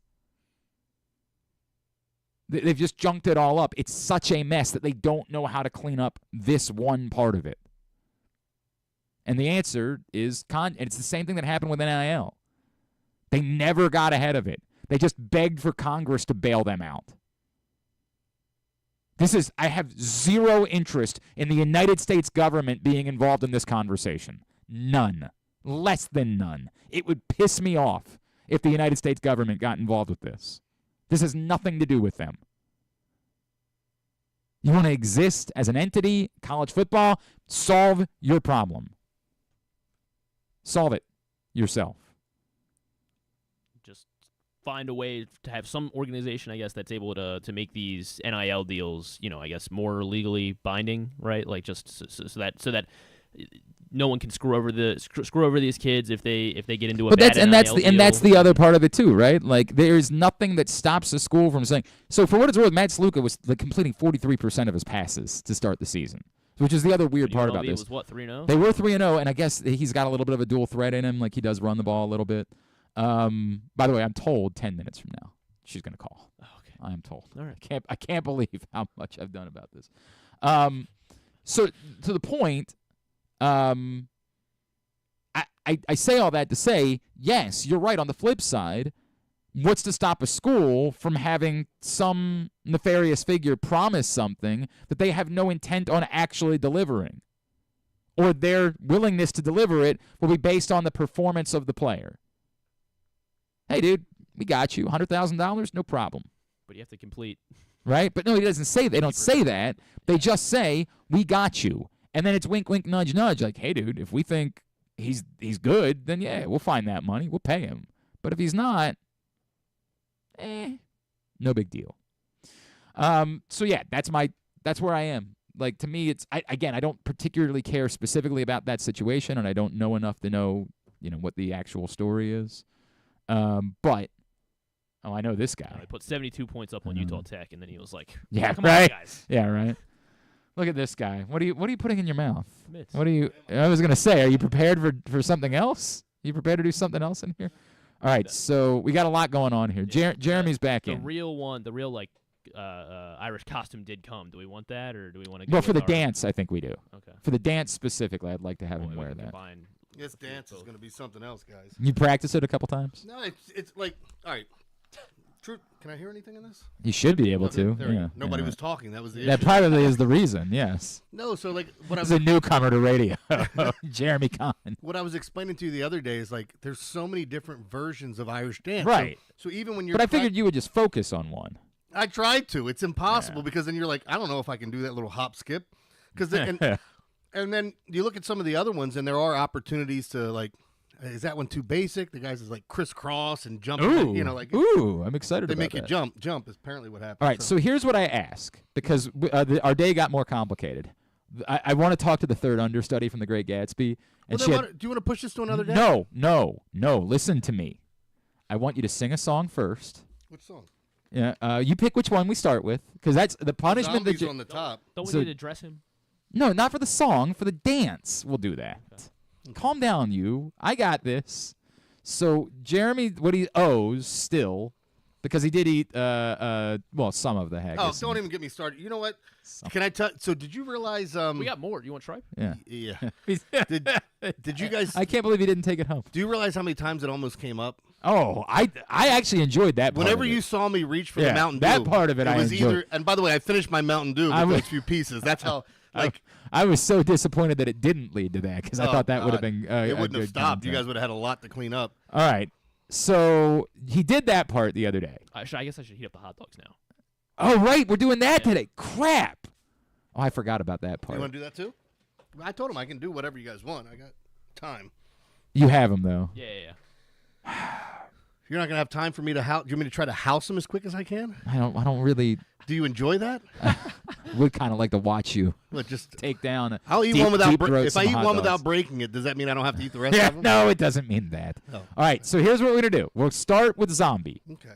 Griffin will warm up the hot dog. Do you want to do the hot dog? 'Cause there's not gonna be a lot of time today. Is that? You guys tell me. Like I feel like I've screwed this up, so I'll get as much in as I can. But I'm saying you would only have at this point. The rule was you would have the entire show to eat 4 hot dogs. Oh, well, see, that's because then that's not going to be fair to you guys. Because if I get to that point and it's like, hey, the show's ending and I haven't eaten. All right, can we save the hot dogs? Sure, we can save the hot dogs. All right, we'll save the hot dogs. Can we save your wieners? Yeah, all right. This just means you get to come back in and hang out with us, which makes me happy. Can I tell you what I was laughing about yesterday? It was just so uncalled for. When I assumed that young Griffin over here was Greek. And when he said, "No, I'm not Greek," and I said, "What are you?" Like he was some kind of an alien of some sort. it was such an awful thing to say to somebody. So I'm sorry, Griffin. All right. It's okay. All right. What are you? I didn't think about it until first now, up, so. he owes us 2 songs. The first is, of course, the legendary "Zombie" by the Cranberries. Yeah, we can't. Don't play it. Okay. No, because I don't want us to get kicked off of YouTube. Well. Oh, I don't even know when to come in here. I can do this maybe. Is that any different? But. Because I don't think it hears it directly. Why don't we just get to God, the the Cranberries kicked ass, man.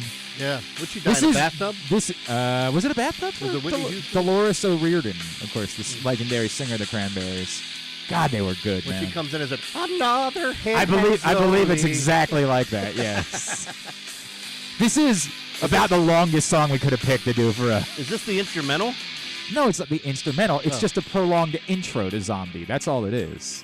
It is the intro. I would like a. Here, I think we're coming up on it. Another head hangs slowly. See, I messed it up already. Child is slowly taken.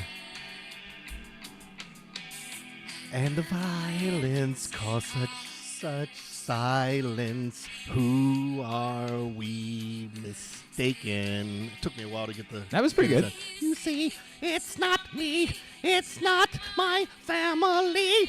In your head, they are fighting with their tanks and their bombs and their bombs and their guns. In your head, they are crying.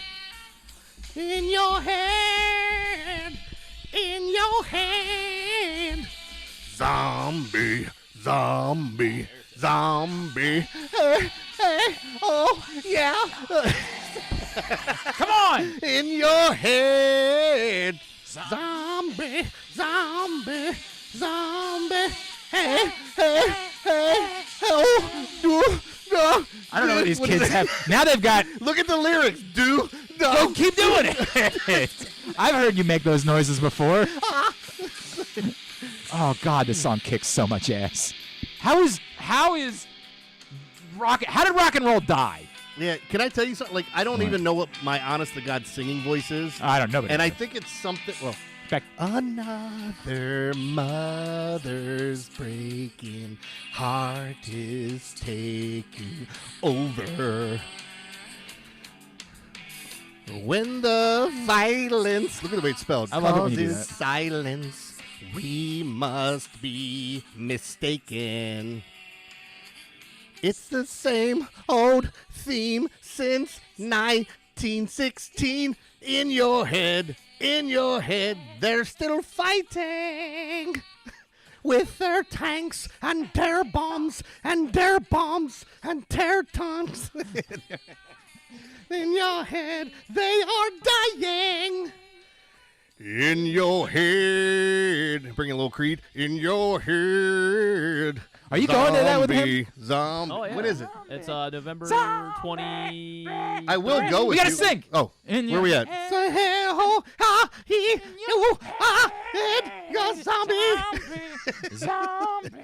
Is that it? That's all the lyrics I have. All right, fine. We'll end it there. We'll end it there, mercifully. Imagine if Kayla Pecchioni heard that. Imagine an I don't even want to hear it actual back. artist that would have heard that. God, that song rules, man. Who redid that a couple years ago? Oh, and even that one didn't suck. It was a rock band. It was a rock band that redid Wolf Mother, right? Was that who it was? Redid. That sounds about right. I don't know their whole catalog though. I don't know much about Wolf Mother. If that's who it was, I know they did. What? Bad Wolves? Is that who it was? Bad Wolves? Yeah. Can you find out who Wolf Mother is for us? Why do I know Wolf Mother? Did they do another cover of something? Oh, it's a gay porn star. Yeah, right. I love their work. Joker and the Thief was Wolf Mother. Was Wolf her mother? I don't Joker and know the that I remember that song actually at all now. I have no idea why I know who Wolf Mother is. Did they cover that song? Yeah, I don't. No, they did Joker and the Thief. I don't know what Joker and the Thief is. I thought that was an Ed Sheeran song. No, Joker and the Thief it's been used in movies and stuff. Hold on. If you say so. All right, whatever. Moral of the story is zombie kicks ass. Did Miley Not that Cyrus- version of it, but Ed yeah. Sheeran, I don't know. Ed Sheeran did I think he did a cover of it. Of that? Yeah, Or of Joker and the Thief. I thought he wrote the damn song. Well, now we're gonna get to the bottom. This is the most important thing we're gonna do. Wolf Mother. Joker and the Thief. What's the lyrics to their? Joker and the Thief is a song by Australian rock band Wolf Mother. Yeah, but I'm saying, did he cover it or is it just the same name of the song? Oh, is there another song? Got it. Ed Sheeran, Joker and the Thief. Yeah. No, he did a song, Joker and the Queen. So that's why. Look at that. Oh, okay. You guys thought we weren't going to learn anything today on Glenn Clark Radio. Look at everything we accomplished here today. Pathetic losers. Look at MLB 07 everything show, we NHL accomplished. 14, Joker and the Thief. Sure, if The you say Hangover. so. I'll choose to believe you. All right, why don't we do this? Why don't we grab a break? We come back in. We're going to talk to the third understudy, I'm told. And then we'll have Jeremy do his Irish dance in costume. Okay. All right? Okay. And then we'll still do Nothing Compares to You. That one I really want you. I want you to sell out for Nothing Compares to You. It's the most. It's the most heartbreaking song in human history. Do you know what Sinead O'Connor does after she combs her hair? Did I do this one already? I don't She think pulls up her pants. Oh. Hey. All right, we won't take a break. She's I take it dead back. Too. We won't. Why do you got me singing everybody's songs that are dead? Make sure we have Prince the wrote this. pronunciation right on her. Yeah, make sure we have that right. You know Prince wrote this song. Of course I know. Do you think I don't know that? You know a lot of Really? Do you think I don't know that? Actually, you know whose version of that is beautiful is Chris Cornell.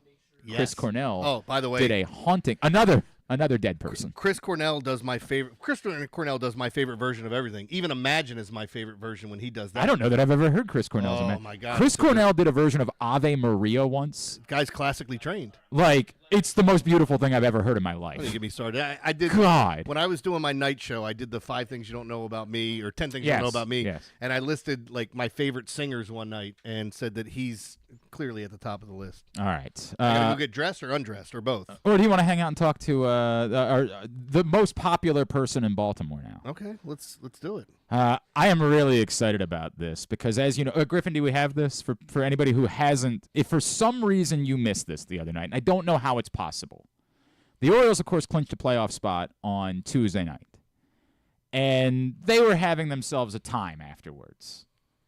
And Kevin Brown was doing an interview with Gunnar Henderson, and then it was crashed by Colton Cowser. And Colton appeared to have been having a particularly good time. Mm-hmm. And Kevin Brown, the journalist that he is, had a question for him about what he had done, and we'll just let you, this is from Masson the other night, enjoy this exchange, please. Did I hear that you went to see The Great Gatsby last night? I did. You know, the third understudy was going for Daisy. She was excellent. Excellent show. My stomach was killing me. I had a bazooki right before, and but I got through it. Do you feel that the power of the third understudy for Daisy led you to this postseason clinching win? I don't know. Let's take a selfie, though. All right, so everything about that is wonderful. But the I don't know, what I love about it is he's genuinely considering it. And now that the Orioles have won back-to-back games against the Yankees, I think we know, indeed, it has been powered by the, I don't know if she's actually the third understudy or not, so we're going to have to get to the bottom of that, too. Joining us this morning here on GCR, she did indeed play Daisy Buchannon when Colton Cowser and the boys were in attendance on Monday night for the Great Gatsby. She is Kayla Pecchioni, and she is with us now here on GCR. Kayla, it's Glenn. Hello. Good morning. Thank you for taking the time for us. My buddy Jeremy's in studio with me today. It's so great to chat with you. Thank you so much. Of course. This is so exciting. Okay. Kayla, what a whirlwind. I get it. Let's get to the bottom of this first. Colton said third understudy. I'm going to guess that's a little offensive because I was digging into you are an extraordinarily accomplished actress. So the second then? Yeah. Right. So are you offended by third understudy or can we have fun with that part of this? Oh, my God. No. I mean, what? Colton's not of our world. I literally can't blame him for mislabeling my title. I mean, I am one of 2 understudies in the show, so we get to switch off, and I get to go on, and she goes on, and so on and so forth, like a switch off does. So yeah, I just am a Daisy understudy, but I am one of 3 Daisies in our building. Maybe that's where he got it from, but it's fun. So when did you find out that you were mentioned? Were you watching it live by any chance? No way. No, I wasn't watching it live. I was actually on my way down to work. To go to the Great Gatsby again, and one of my friends sent me the video, and she goes, "Oh my God, this is you." And I said, "Well, I guess all of a sudden I am very famous and best friends with Colton Cowser." So 100%, 1,000%. Well, and that's the reality is that now, as long as the Orioles keep winning, we might have to figure out a way to get you down here to do the anthem for a game next week. We might have to figure out a way to get you in the parade if the Orioles. I mean, the next time he's in the show, you're probably going to have to figure out how to get a moo in there for him. Yeah. Oh, absolutely. And I think I have a few spots. Kayla, where I could do it. Kayla, do you okay, so this is Broadway that we're talking about. Like, this is, if something like this happened in Baltimore, it would be a big deal. But do you guys have any clue when there are, like, celebrities or athletes or anybody like that that's coming to a show? Do you guys have, like, any knowledge of it, or is that something that, like, you never really know about? Here's the thing. At this point, I've done a few Broadway shows, and, like, every team is different. Sometimes we get a good heads up before people come. In this case, we did not. I had no clue that they were there. Actually, at that time, the UN is in New York right now, so I think someone high up from Saudi Arabia was there. That's not the only person that I knew was there. And then I've had more people revealed to me. There are people like from The Bachelor there, Sarah Hyland was there, and the Orioles were there. It was a special night, I guess. And so I've gotten to meet a lot of people through that one performance. That's really cool. I mean, that's genuinely cool. Do you know who the most famous person is that's ever seen you perform? Do you have that one filed away?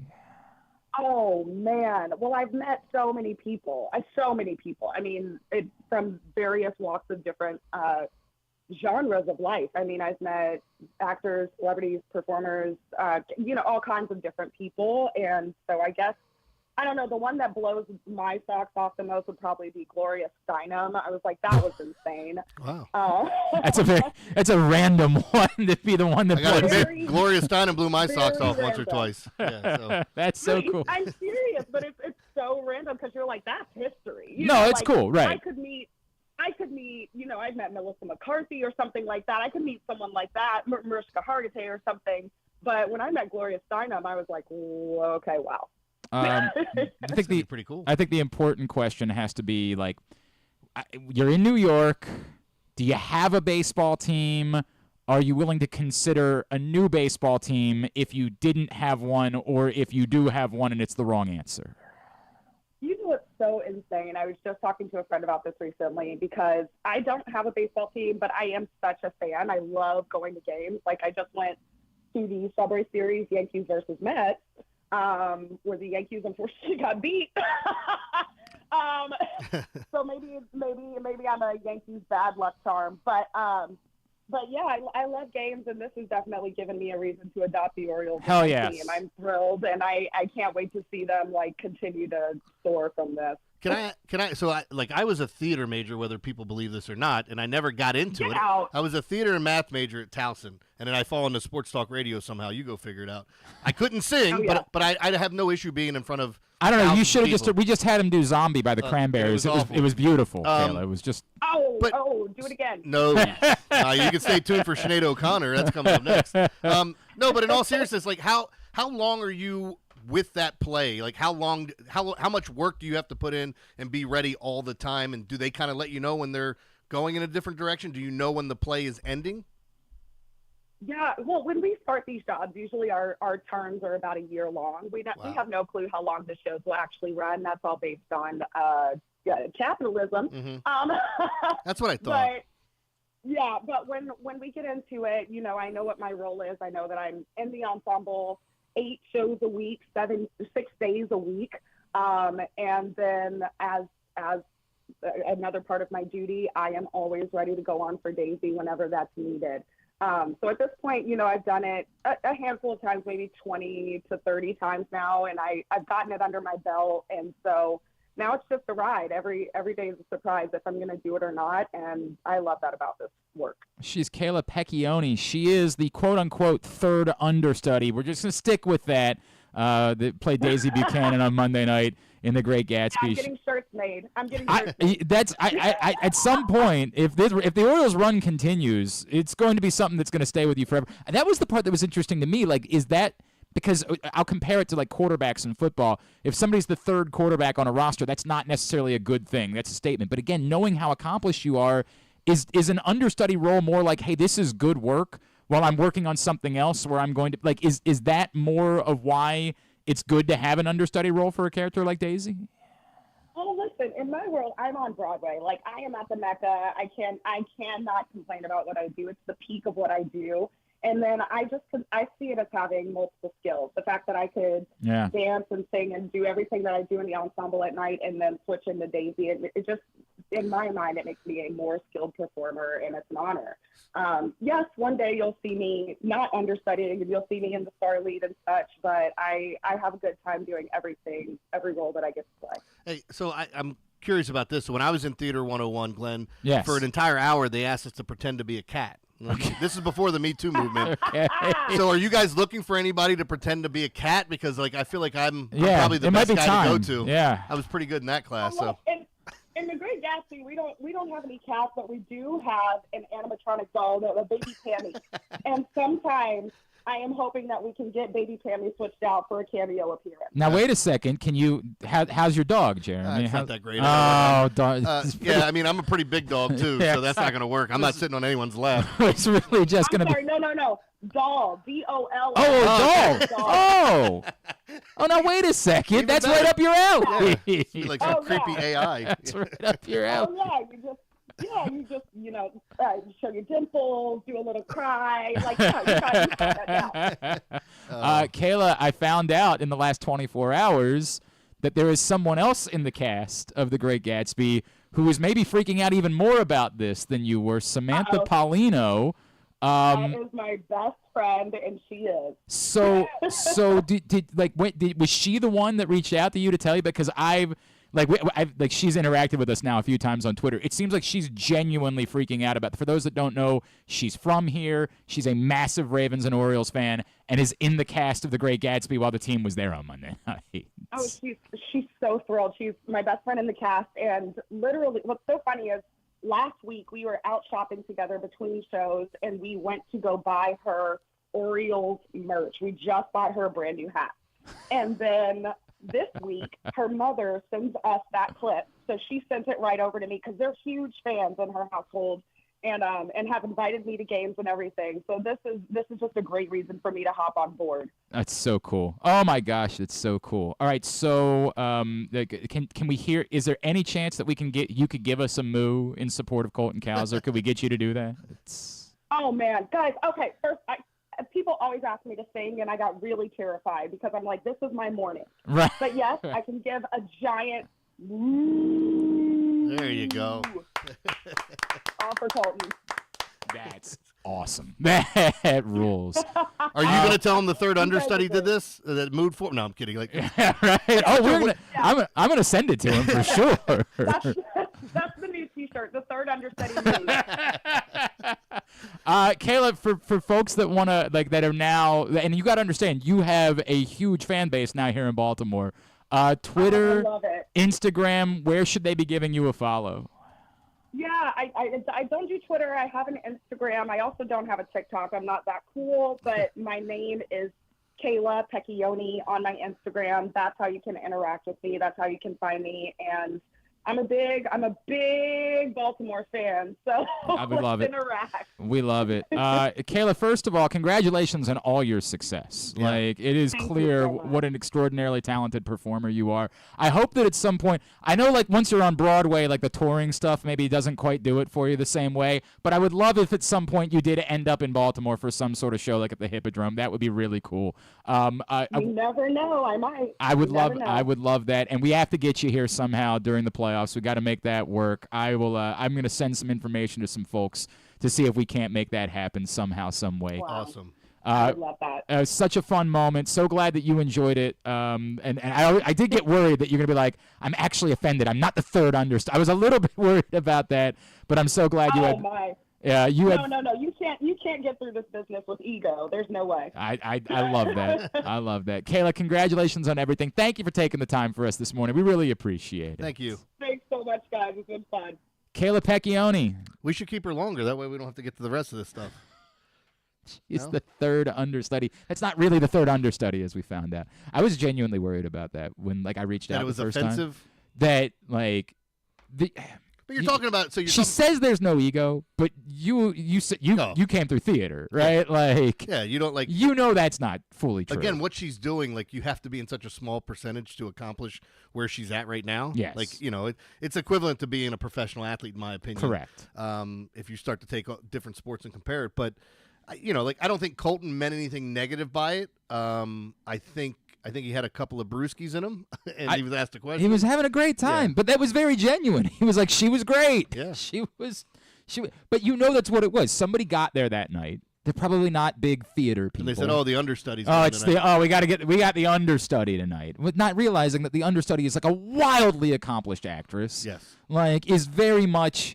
It's not like you went up there to see, I'm trying to think of Meryl Streep, and then you got up there and it was Jeremy that was filling the role. Not that I'm saying that you wouldn't do a wonderful Meryl Streep, I'm right? just trying to think which role I should have taken. Devil Wears Prada, maybe I should have taken over for her. That would have been. I think that would have With been a me really as- good. Yeah, I think you would have been a really good fit for that one. But this is probably someone who's almost on basically the exact same level that was performing. So that was probably the conversation. We got the understudy, and then after the show, they were like, "Oh, damn, the understudy was pretty good. Like, she was really good." How good's the one? Oh no. Right. Good stuff. Appreciate Kayla Pecchioni. That was fun. All right, we're still doing it. You're not getting out That's of it. okay. I'm here. Putting the costume on, singing one more song, and the dance. I'm going to do the best I can with a dance. What type of music are you playing? I was going to play like some Michael Flatley, like some Lord of the Dance. That's unless fine. if there was a song that you have been practicing. No, with, it's then not because like they're all playing. It's like instrumental stuff when you're watching it. That's And, right. Yeah, so it's kind of like hard to judge. And again, I'll tell people, go to YouTube and just try to Irish dancing for beginners. You'll find about 30 different videos, and each one is teaching you a different dance. So some sort of jig that they've created. Well, if you had come up with one, I would have done that. But we'll play around with it during break. I'll tell you what I got, and we'll pick something. That's if you fine. can Let's use just do it. All right. I'll wing it. We'll do it live. I'll write it. That's what We'll I'm do it talking live. about. That's what I'm talking about. Jeremy Conn is here. We're paying off debts this morning. It's GCR. Brace yourselves for an unparalleled in-person betting experience at the Green Turtle Bet Park Sportsbook and Bars in Canton and Towson. Experience the thrill of live betting with Baltimore's only state-of-the-art Vegas viewing TV experience. Choose between our on-site tellers or the convenience of our self-bet kiosks to place your bets. Gather your betting buddies and head over to the Green Turtle Bet Park Sportsbooks today. Green Turtle Bet Park Sportsbooks in Towson and Canton. The ultimate destination for game day excitement, great food, and live in-person betting. Must be 21. Please play responsibly. Gambling problem? Go to mdgamblinghelp.org. Hey Baltimore, it's number 10, Arthur Millette, and I'm hoping you'll slot us in all season long for the Arthur Millette Show. We will be traveling around the region all season, giving you the chance to get to know me and my teammates. There will be some football talk and a lot more. You can watch this show live on Pressbox's Facebook and YouTube pages and listen every Friday night on 105.7 The Fan. Find out more at pressboxonline.com/Millette. The Arthur Millette Show, the only show in town that's a work of art. The next Arthur Millette Show is Tuesday, October 1st at the Green Turtle in Towson. It's brought to you by Easy Pass and 1-800-GAMBLER.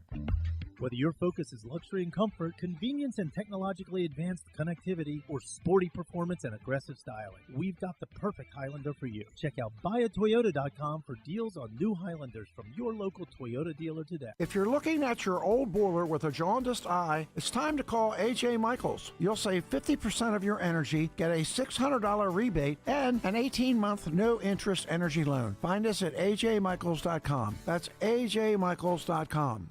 The ultimate fan experience awaits you at Sports and Social Maryland. See how we're raising the sports bar with our massive 100-foot media wall featuring 40 HD TVs and a 47-foot big screen. Bet on your favorite teams and this year's biggest events at the FanDuel Sportsbook while enjoying your favorite beers and cocktails, plus our delicious takes on bar food classics. Visit Sports and Social at Live Casino and Hotel Maryland at Arundel Mills. Must be 21. Gambling problem? Call 1-800-GAMBLER. The drug scene in Maryland is changing. Fentanyl and xylazine are being added to street drugs, and you may not even know it. Xylazine is not even intended for humans, and fentanyl is an opioid 50 times stronger than heroin and contributed to over 80% of overdose deaths in our state. Anyone who uses drugs, even occasionally, is at risk of overdose. To learn more, visit stopoverdose.maryland.gov or call or text 988. Gambling can be a fun and entertaining experience, but there are risks involved. If you're planning on betting on the game at the casino or on your phone or computer, know your limit, stay within it. Set a budget and a time to stop. Remember, gambling isn't a financial solution, and it doesn't mix well with alcohol or drugs. Know the risks and have a plan before you begin gambling. For free and confidential services, call 1-800-GAMBLER 24/7 or go to helpmygamblingproblem.org. Driving in Maryland? Did you know an Easy Pass from DriveEasyMD.com can save you time and money? Of course you did, because you are a thrifty driver. An antenna reads your Easy Pass transponder and automatically deducts the toll from your Easy Pass account. There, you just saved money with Easy Pass, all without slowing or receiving a notice in the mail. Well done, thrifty driver, well done. Get your Easy Pass at DriveEasyMD.com. Contrary to what some people believe, I actually like this guy when he sleeps. Glenn Clark, talking sports. All right, back in here on GCR as continue along on a Thursday edition of the program. And hang on one second. We're getting Jeremy dressed up so he can come in and perform for you. And for me. That's the most. I didn't bring any singles to throw at him as he did, though. I really regret that. I wanted to treat him like a common stripper. Join us for the 36th Annual Maritime Magic, the best annual benefit on the Baltimore waterfront, celebrating and supporting the Living Classrooms Foundation. On Friday, October 4th from 6 to 10 p.m., enjoy a night of delicious food and drinks from Baltimore's top restaurants and caterers, plus live music by the Motet, dress in festive casual attire, and soak in the stunning views of the Baltimore Harbor from the Frederick Douglass Isaac Myers Maritime Park and Museum. Tickets and sponsorship are available at livingclassrooms.org/maritime-magic. I know I brought it up briefly at the beginning of the show. Any human being that has an issue, who was it? It was Friedel, right, that laid down the bunt for. If there's a single human being that has a problem with that, it is one more human being than there should be. I think we've learned better. Oh my God, that is so hot. I was really hoping you just weren't wearing pants. I was really hoping that we were going to look over and find out that you just weren't wearing pants whatsoever. But yeah, you are. Look, God, all of that. The hot pants. Those really are just like stripper pants. I love those. All right, so how are we doing the video? Are you doing it with that camera, or are you... I guess we should do this. You want to do the Zoom? Do you want me to do the Zoom? Because if I've got to do the Zoom, then you've got to play the music. You'll play the music. Or, okay, you'll do the Zoom. You'll do the Zoom, I'll play the music. That's the way that it'll go. So yeah, if you got a problem with what Friedel did last night, get the entire F out of here.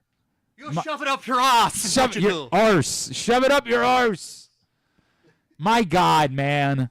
It's supposed to be hard to get a perfect game. It's supposed to be hard. Because at any point during the game, someone could bunt for a base hit or have a little nubber or a Baltimore chop or something like that. Speaking of little numbers. Hey, don't close up to that. You didn't tell. I didn't even get a chance to chop it up. Now everybody's gonna look at all right. So you tell me, Griffin, when we're good, when the video is ready for this. So for those that don't know, of course, we did picks earlier today. Jeremy jumped into the picks contest 4 weeks late last year. I was 18 games back. 18 games that he didn't have, but he said. And then I finished 16 games back. Correct. Jeremy had such confidence that he said, I don't care. I'm in. I'm in. Yes, go ahead. Can I say this? Yeah. Honestly, God, no, and I hate admitting this. Last year was the worst NFL betting experience I had the whole season. I was terrible the whole season. I mean, I had a couple of okay weeks. Right, but, yeah. right. So he ended up being the loser, and that's the reason why this week he has been paying off his debts. Because the Navy was playing in Ireland last year, so that's why we decided to do an Irish-themed punishment. So Jeremy ate the haggis. He ate the tripe. Sort of. He ate the blood sausage. Sort of. I drank the coffee. Yeah, drank a little. No, it wasn't. You didn't read that. All right. Anyway, have you read this year's punishment? Are you sure that you? I'm not reading it, so I can bitch about it at the end of the year. That's my guy. That's what I expect from you. Should be good. Because you got to eat half of the fruitcake next year. You got to eat the sardine fruitcake. You got to eat half of it. All right, so you see now Jeremy Conn on the screen. Look at him. He's beautiful. Look at him. God, I've seen some attractive men in my day. That is an attractive man. Look at that. Look at that. So, with that in mind, part of the punishment was that you would have to perform a traditional Irish dance. Now, the idea was that he was going to take lessons. That just time-wise, it never happened. But he was watching YouTube videos. And frankly, in 2024, I believe that qualifies as lessons. I think that's the way it goes. So, I'll give a little Lord of the Dance music in the background. Now to perform his Irish dance, I give you Mr. Jeremy Conn. Let me hear my music. Here, I might have to slide that closer somehow. I don't know. Maybe I will. Here. Oh, of course, there's an I don't know. I didn't hit the intro, apparently, at the appropriate part. It needs to kick in. While we're doing this, yes, hang on. I told you, I'm the one that... Can this microphone reach over that Jeremy could... Yeah, all right. Oh, the music's... You got to keep your feet out like this, right? Okay. And then when you cross this one back, and this is how you have to start, and then you're supposed to do these little kicks and switches. But let me get into my dance. No. Can you go out there so he has more room? It's all right. I want to make sure he has enough room. Turn this other mic on so I can keep talking. I'll go to Jeremy's mic so I can see it. I just want to make sure he has enough room for this. All right, hang on. Oh, this is something. I don't know what it is, but it's something. This kind of almost looks like a dance, if I'm being honest with you. You gotta keep your hands behind your back. Watch how high you kick. Wow! Oh my God! Did you guys see that kick? This could be he could join the Rockettes. Are there more? Is it just more of this? It's just over and over again. All right, one more time. One more time. Yeah, one more. What? Yeah, right. I don't have time to sing now. All right. Look at that. This man, actually, you know what? I'm genuinely of the belief that he learned something. I think I could do this if I took a real class. Okay, a little bit more. Little bit more. This is beautiful. I wish I knew the lyrics to this song so I could sing along for him. All right. We'll call it a day. That actually, I swear to God, was even more than I expected. I thought it was going to be the sign language girl, like the girl that, clearly had no idea what she was doing. Oh, hang on. The pace is picking up. You can't give us a...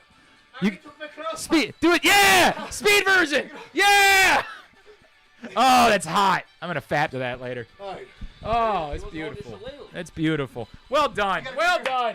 Well You done. gotta keep your hands to your side and behind your back.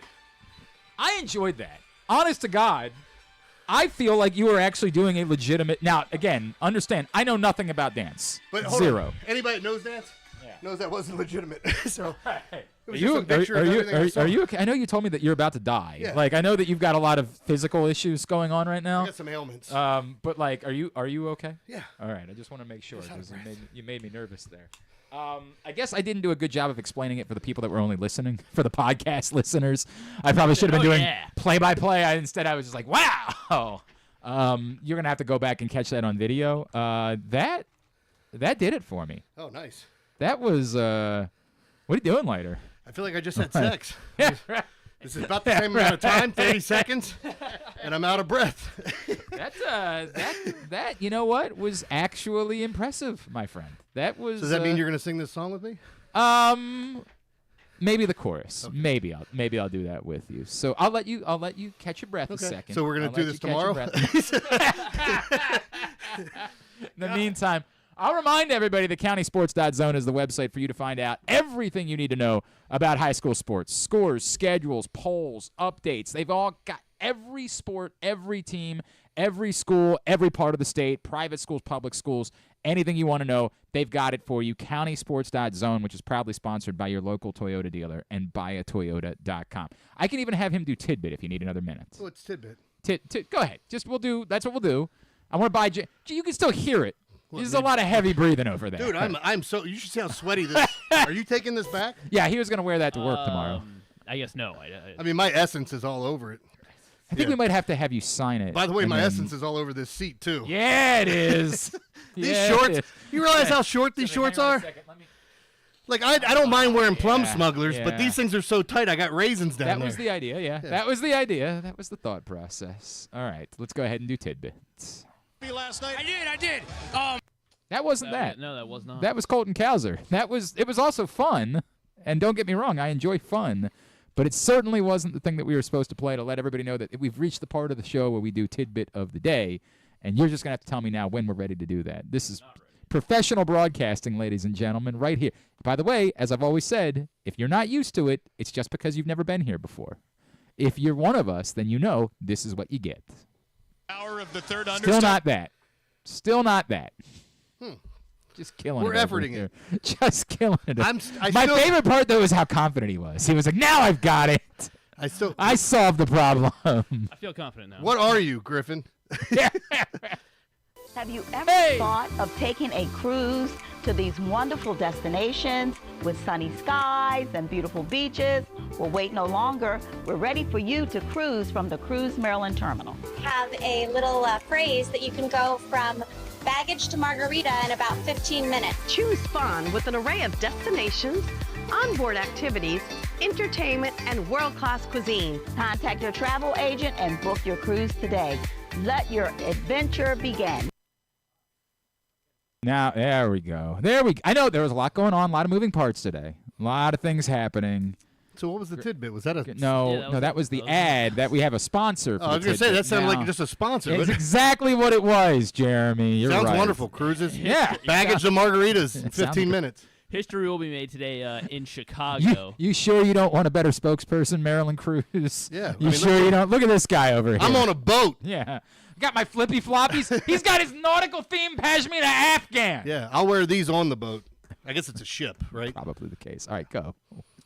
In Chicago today, so history will be made because the White Sox and Angels are playing. So either the White Sox will set the all-time loss record if they lose to the Angels today, when they lose for the 121st time this season, or the Angels will set their single-season franchise loss record when they lose for a 96th time. But they're both eventually going to do it. Yeah, they'll both eventually do. Well, I mean, I guess one of them could win out. But That's not happening. You're probably right. Yes. By the way, the White Sox are so bad that they're cutting payroll next year. Ugh. Jeez. Anthony Santander on Tuesday picked up his 100th RBI.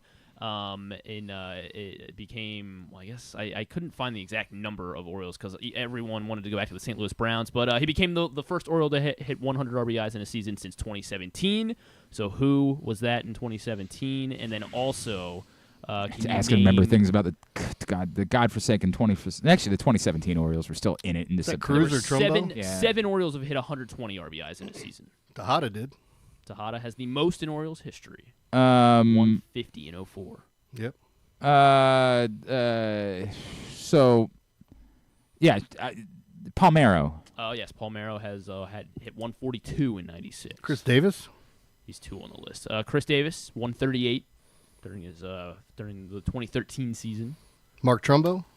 Trumbo did not reach 100. I'm just getting ready for the answer to the other one, so I'm just throwing. There you go. That's smart. Yeah, right. That's smart. That's smart. I like the way that you think. Trumbo did hit up 108 in 2016.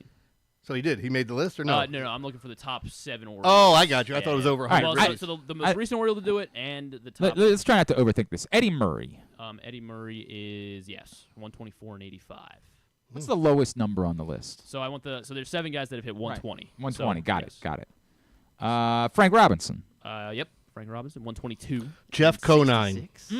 No Jeff Conine. This is a BS list. If Conine's not on the list, forget it. Yeah. Forget it. I don't even want to. Who wants to be a part you of see it? his kids playing for the Marlins? I did see that. Griffin? Awesome. Or is it Griff? Strong It's name. Griff, right? Not Griffin? It's kind of I think a it's girly Griff. name. Yeah, right. What are you, a lion or an eagle? What is it? What is that? What are you? What are you? He's actually a Gryffindor. Yeah. That's what it is. Go figure, right? What are the odds? Peter. Boog Powell. Boog Powell is on the list. 121. I guess I should just start throwing some names. Yeah. What about Brady Anderson when he hit 50 He bombs? did hit 50 home runs, but he was leading off. Yeah, I know. Makes it tough. Brady hit 110 that year. I'll try Nelson Cruz. Jeremy threw it out there. Not Nelson Cruz. Cruz did have. He also had 108. In 14. Manny Machado. Manny never hit 100 with the Orioles. Wow. Yeah, I think he had 100 this year with the Padres. Hey. But never with the Orioles. He did clinch a playoff berth with a triple play. Yes. Still haven't named the most recent Oriole to do it. The 2017 Oriole that did it. Who can it be now? 2017. Did we have a team back then? Yeah. Well, the 2017, they were still in it. We're still missing one from the top 7 as well. One from the top 7 He and the had 2017 141 Oriole. RBIs, third most. All right, well, okay, hang on. We know who was on the 20. So it wasn't Manny. Was it Trey? We did Trumbo, Davis, right? Nelson I Cruz. say Adam Jones, but I don't think it's Adam Jones. Who the hell had 120? J.J. Hardy? Dang, we're gonna be here all night. Who the hell had Who were we missing that RBI? was on that team that was good? Right? Jonathan Scope. Jonathan Scope, the most recent Oriole. Really had 120 RBI? No, he didn't have 120. Oh, He's got the it. He had most 100. recent Sorry, Jonathan my bad. Shoop. My bad. Yeah, Oh, he got called Jonathan everywhere. Shoop. 105 in 2017. Okay, all right. I was still trying to come away with 120 RBI somehow. Not that we are still looking for one more though in the 120 section. In the 120 section.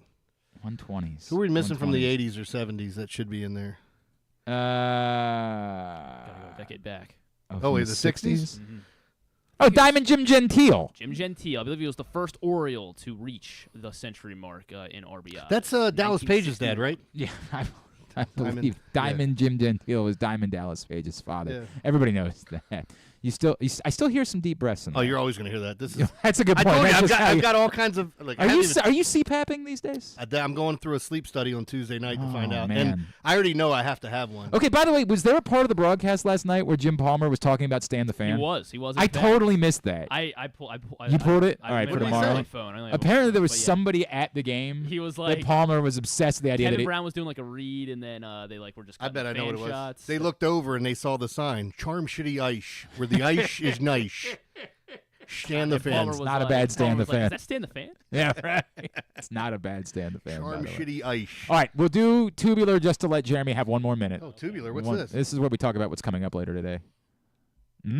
Well, maybe we will. Maybe we'll Experience the thrill of the Mars Maryland 5-Star at Fair Hill, presented by Brown Advisory, coming October 17th to 20th. See the world's best equestrians compete in the sport of eventing, the ultimate test of horse and rider. Enjoy a weekend festival featuring local food, shopping, and fun for all. Come for the event and stay for the experience in Cecil County, home to the Chesapeake Bay waterfront, vibrant small towns, and family entertainment.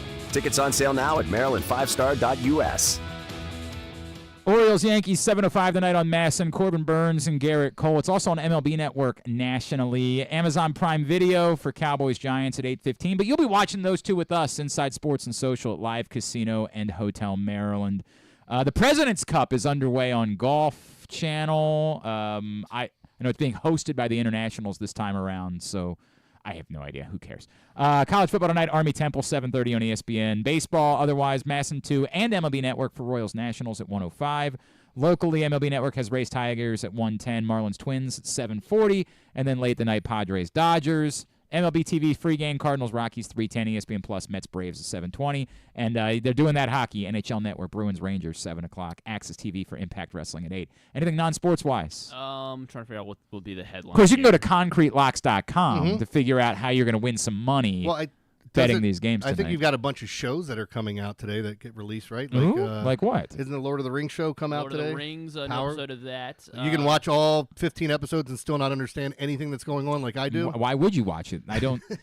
You'll never episode get of Rings of Power, yes. Also in Prime, Killer Heat movie with Joseph Gordon-Levitt and Shailene Woodley. And I don't know, it doesn't look any good. He's like a PI, and there's like a love triangle thing, and then I was in it for exactly. That's what I said, and then it didn't. The trailer was no good. Since we're doing some music stuff, and by the way, the Tigers, when they play at 1, if the Tigers lose, then the Orioles clinch the top wild card spot. If the Orioles win tonight, they clinch it either way. Yep. So just something to think about as I got a ton of glitter all over me. But People's Country Music, People's Choice Country. How many country music awards are there? This one's hosted by Shania Twain. Yeah. Oh, now I'm in. I'm sorry, I'm not going to be able to make it to Live Casino tonight. Yeah, whose bed have your boots been under, Griff? Yes. What are you? What are you? What are you? No, but so the Vince McMahon doc came out, right? I've watched a good bit of it. I haven't seen it yet, but I did start watching the Menendez Brothers Monster. I watched all of it. Did you? How shocked were you at the funeral that they played Milli Vanilli? It's the funniest thing I've ever seen in my life. It's the most amazing scene. I had to look it up because I'm like, man, why are they tripping? Nobody does that. And I went, oh my God. Yeah. They played I miss you, girl. Girl, I'm gonna miss you. Yeah. I knew it from the start. You would break my heart. I'm gonna miss you. They played that. They killed their parents and played that at their funeral. That's a thing. They died twice. That's occurred. They titled it right, Monsters. Yeah. Well, so that's that series that Netflix is doing. Jeffrey Dahmer was the first one, and I think there's rumors that Charlie Hunnam from Sons of Anarchy is going to play Ed Gein. Who's Ed Gein? I don't remember. Ed Gein is loosely what Psycho and Texas Chainsaw Massacre are based off of. He was a serial killer who used to wear people's skin. And, yeah. All right. I'm in. Well, apparently, so have you watched any of the Aaron Hernandez show? I can't because it looks like it's just made for TV. It is very campy, but it's not as campy as the Clippers show was. I couldn't watch that either. The Clippers show's the worst show. It was very it's bad. awful, an abomination. This one's a little bit better than the Clippers show, but not that much. I mean, it's certainly not, particularly well made, but it's better, and I'm staying with it. I'm going to continue to watch it. Apparently, the Menendez thing was so popular that Netflix is doing their own Menendez thing later this year. Really? Yeah. It's like what happened with the Night Stalker when they did that. Kind of like that. I think theirs is a doc, It's not a scripted series. They're doing a Menendez Brothers. Like Hulu is, or no? Well, I thought. Is this one? This show was on Netflix, right? Yeah, Monsters. Yeah. Okay, so they might be doing a documentary themselves. Then maybe it's on Hulu. Whatever it is, there's another Menendez show that's going to come out this year, and I think it's going to be a doc. All right. So that all being said, you can find everything else, Glenn Clark. Anything else that we needed to know? Magic Johnson will be on Kimmel. Oh God, man, he can tell us. He can tell us the Commanders won this evening. Jaden Daniels threw for. Oh man, did you see Jaden Daniels? He was incredible. He was unbelievable. This kid's gonna be a star. No, that's too much. It's way more milquetoast than that. Wait, they are doing a. Netflix is. It's doing, also on Netflix. Yeah. Okay. Like it's a documentary. Just can't get enough. They're the biggest stars they're the stars of 2024. They'll be the Times Men of the Year. Will be the Menendez brothers. All right, here we go. Final part of this punishment that Jeremy has to pay. This is, of course, one of the most heartbreaking songs in human history. Another one that I believe has a long intro. Can I ask what the Oz MFSRS is after Like a Bird Without a Song? What the hell is that? Does she just mumble? I don't have that answer. Okay. I don't know, but guess what he told me? we'll find out. Awesome advice. This, of course, is Sinead O'Connor doing her take on Prince's I'm gonna do Nothing the high Compares pitch. to You. I really would like that. It's been 7 hours and 15 days since you took your love away from me.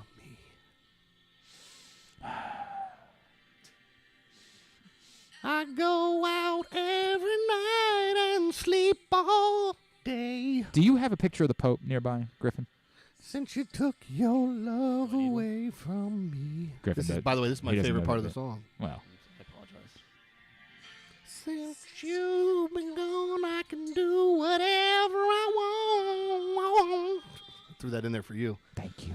I can see whomever I choose. Could really use a cigarette lighter right My now. favorite line. I can eat my dinner in a fancy restaurant, but nothing, I said nothing can take away these blues, 'cause nothing compares to these shoes. They I think he just saw one of my You're boys. keeping that. When I yeah. kicked my leg up, I think he saw one.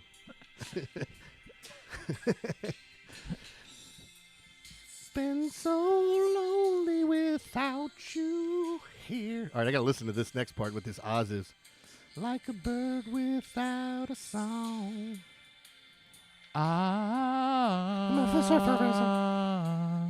Nothing can stop these lonely That's what it was. tears from falling. Me baby, where did I go wrong? Yeah, I'm not carrying it like her. I could put my arms around every boy I see. And you should. Come here, Griffin. They'd only remind me of you. I went to the doctor. Guess what he told me? Guess what he told me? He said, Griffin, you better try to have fun no matter what you do. But he's a fool. 'Cause nothing compares. Nothing compares to you. Now it says instrumental, including vocal Oz. No, there's a lot of Oz. I do remember that part. I don't know where the Oz kick in, so I don't know. That's a good That's a good You think that the theater system at Towson didn't pay off? Listen to this man right here. By the way, you think I'm joking about pretending to be a cat for an entire hour? It was the most ridiculous class I've ever had. You could tell Prince wrote this song with these lyrics. He's perfect. Yeah. He's perfect. God damn, we didn't deserve him. Oh. I'm going to see Billy Strings. Are you? That's at the arena, right? November 1st, yeah. That's cool. All the flowers that you planted, Mama, in the backyard, all died when you went away. I know that living with your baby was sometimes hard. But I'm willing to give it another try.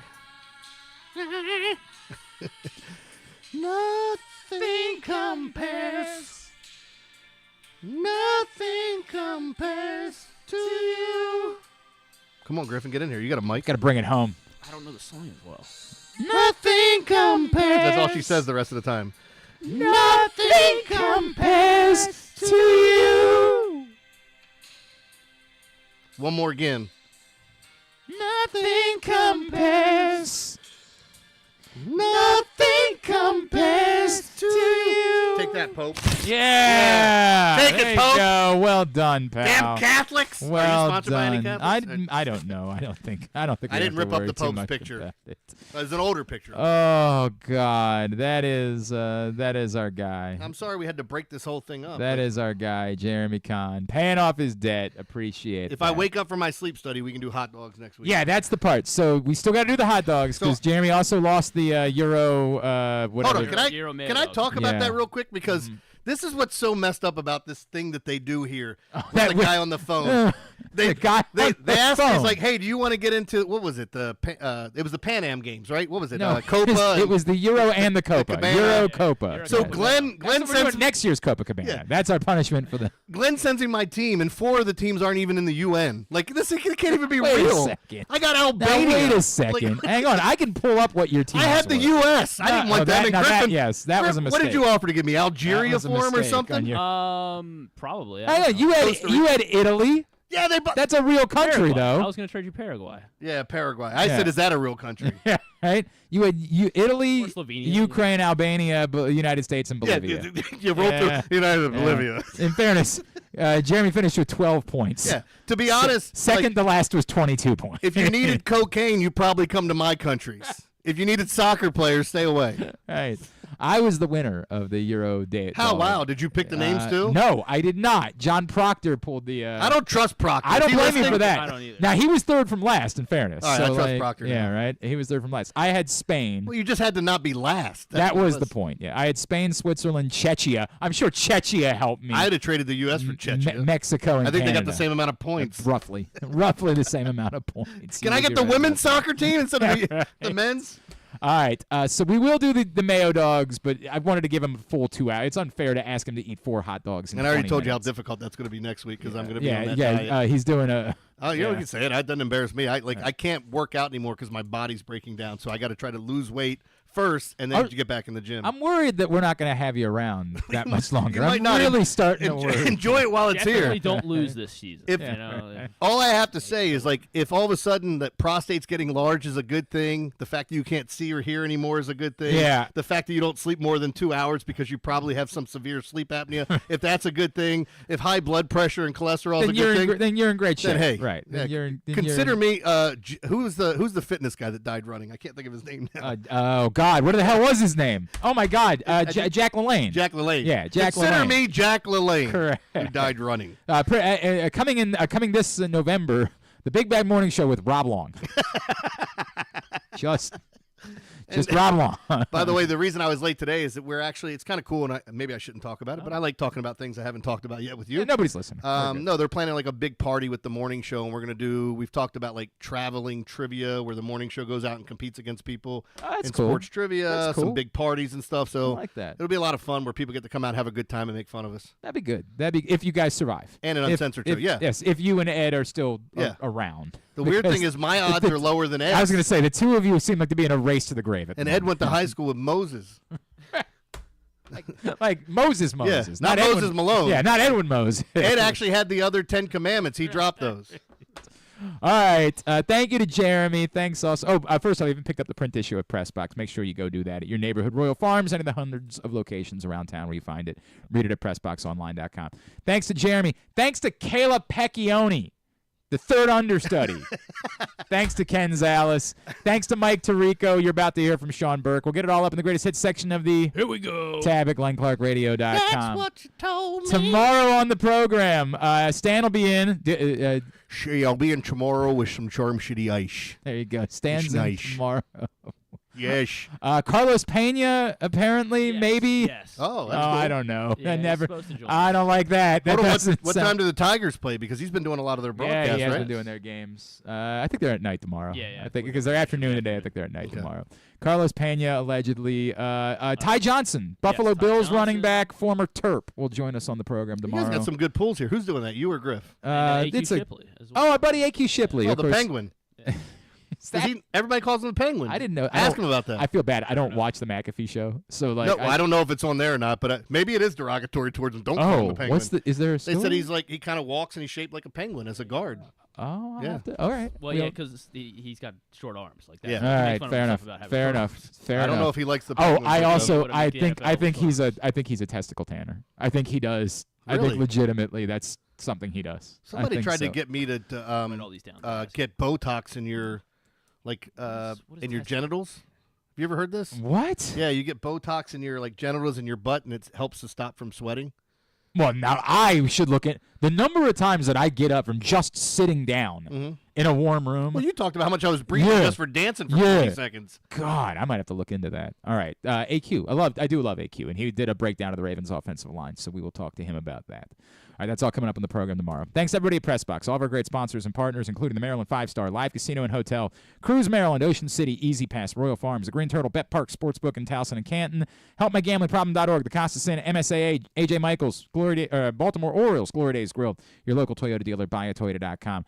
Thanks to Griffin at Griffin_Bass. Follow us, Twitter, Instagram, and TikTok at Glenn Clark Radio. We will see you at Sports and Social inside Live Casino and Hotel tonight at 7 o'clock. Have a great Thursday evening. Go Birds, Duke sucks. We wrap up today's show. Chicago White Sox pitcher, former Terp, Sean Burke. Had to do this a little bit earlier. Joined now here on GCR by a Maryland baseball legend, and just a couple of weeks ago he got to make his MLB debut, and he's off to a very nice start to his career. He is Chicago White Sox pitcher Sean Burke, and he is with us here on GCR. Sean, it's Glenn in Baltimore. It's great to chat with you. Thank you for taking the time for us, and congratulations, man. Thank you. No problem. Thanks for having me on. Absolutely, dude. Sean, can you just, like the last couple of weeks, put into words what it's been like? You know, you live your entire life dreaming of the moment of making your debut. How does the dream of being in the bigs match the reality of being in the bigs? It's awesome. I mean, I'm a couple weeks into it now, and I still don't really feel like it's worn off at all. Every time I come to the stadium, it's still exciting. So it's been amazing so far. Sean, when did you know? When in your path in baseball did you have the thought that this is real? It's not just a dream. I'm going to be able to do this. Probably when I was real young. Yeah. Maybe 8 or 9 years old. I mean, I think more realistically, probably when I got to high school. But I knew 8 or 9 years old. This is what I wanted to do, and I'd always had some gifted talent in the game since I was a little kid. So. That was always a dream early. And then, once I probably got into high school, I realized, hey, man, I really got a shot at this. Did you ever say, it's still, we're still talking about a path that isn't the common path, right? From the Northeast to begin with, it's not a baseball hotbed, to, the University of Maryland, which we all know is a growing program, and you played a big role in helping that, but still isn't a feverish program. Did you ever have any doubts just because of the path that you had to take in order to get here?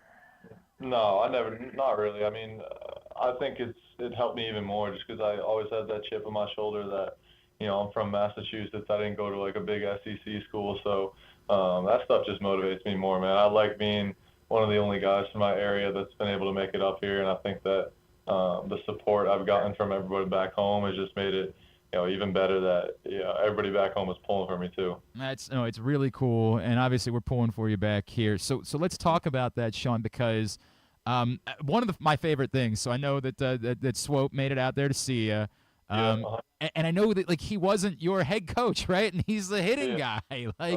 How does that relationship happen? That you guys became that close, and what does it say about him that he was out there to be with you and support you? Yeah, no, Swope's awesome, man. Even though he wasn't my direct coach when I was at Maryland, we were still super close. We would always kind of kick it, talk to each other during the dugout, during practice. So Swope's awesome, man. I'm glad he got to make it out. Tommy Gardner was actually able to make it out too. That's cool. One of the assistants over at Maryland now. I played with him for 3 years there. So, and then a couple of my other old teammates were able to come out. So, it wasn't just 12. There was a couple of my Zach Thompson was at my first game, and then Mark D'Elia, Drew Wilden came out for my first start. So there was a ton of support coming from the old turf. That's awesome. Sean Burke is with the Chicago White Sox pitcher and, of course, former Terp. Sean, with that in mind, right, that when you go to Maryland, what does that time there do? And again, being part of a program that had risen already a bit by the time you got there, what did that time there do for you? You mentioned the chip on your shoulder and helping you get to this point where you're in the bigs. Mm-hmm. Yeah, I mean, that 3 years there, I think I grew equally as much as a baseball player and off the field, just maturity-wise, learning a ton more about, like, how to handle my business, how to recover, how to, work in a team environment, how to pitch and play over a longer season. Because, Massachusetts, we're playing, 20, 25 games in the high school season, and then we're playing summer ball for another, 20 games or 25 games, and that's spaced out over, 5-6 months. So it's not too grueling of a schedule. And then, you get to Maryland, and it kind of bridges the gap between high school and pro ball. So just kind of the day in, day out of it, I feel like getting that experience through the fall, through the spring, like learning how to navigate through a whole season was super important too. Was there something about the big games that you were able to pitch in? Like, was there something about, having that kind of pressure that kind of helped prepare you for it? Yeah, I mean, I love the big games. I mean, I always go back to, like, playing AU basketball when I was, in middle school and early high school. Like, I feel like that environment almost kind of groomed me for these baseball games because, you're going into, we'd play in D.C., we'd play in Baltimore, New York. Like, we're playing against a lot of good guys in tight gyms and hostile environments there where it's, like, that classic AU environment where it's rowdy. I honestly feel like those environments prepared me for the big games in college, and then those big games in college, pitching, kind of getting the baseball aspect, prepare you for the big games once you get in the pro ball. But, I mean, as much as you try to simulate it, I don't think anything compares to, like, last week throwing at San Diego where there were 45,000 people there, and that place gets pretty loud. So I'm just kind of trying to take it as it comes and, enjoying the environment more than anything. Yeah, I appreciate that, and obviously in the middle of a playoff race, yeah, that's a pretty cool moment to be able to experience. Yeah. I think that was cool too because I was checking you out on Twitter, and I saw that it was fun for you that you were recognized by Pitching Ninja, right? Like that was a moment. What how many of those have you had? How many, like, little things have you been able to stop and say, like, oh, dude, I'm really doing this? Like, how many of those moments have you had so far? I mean, the Pitching Ninja one was definitely big. Like, that's something, obviously every pitcher, I feel like, since they first came across his Twitter page, like, that's a goal of guys to get on that. So to get recognized by him was pretty cool. That was, like, one of my big, like, wow, I made it moments. And I think just playing against some of these guys, like, obviously, I grew up a Red Sox fan, and I grew up watching Xander Bogaerts play from, middle school, high school. I kind of was in high school, college when Benintendi was on the Red Sox. So, like, playing with Benintendi now is really cool. And then, just getting to go against guys like Xander Bogaerts is that's pretty surreal to me too. Do you allow yourself to geek out about it, or do you have to do the bit like, no, man, I'm here. This is where I'm supposed to be. That's my peer. Like, how do you handle the? I'm sure there's, like, almost like a boyish, like, I want to freak out in this moment. How do you handle that? Yeah. I think, like, I'll, when we're doing our reports or when we first get to the stadium, I'll kind of take it all in, like, appreciate it for what it is. And then once it's go time, man, you just go back to the report, go back to your work and treat it like it's any other hitter. Obviously you're going to have some different game plan, different respect for certain hitters in the league just because so many guys here are so talented. But at the end of the day, you just got to try to execute pitches like it's any other guy. Sean, I mean, obviously we can't hide. I know it's been a difficult season for the White Sox. That's obvious. I don't want to belabor that point. Everybody knows. But what does it mean to the group of young players that are there that, like, do you feel like, hey, we're the core? Like, this is the group that's going to be counted on and going to be responsible for sort of flipping this around within this organization?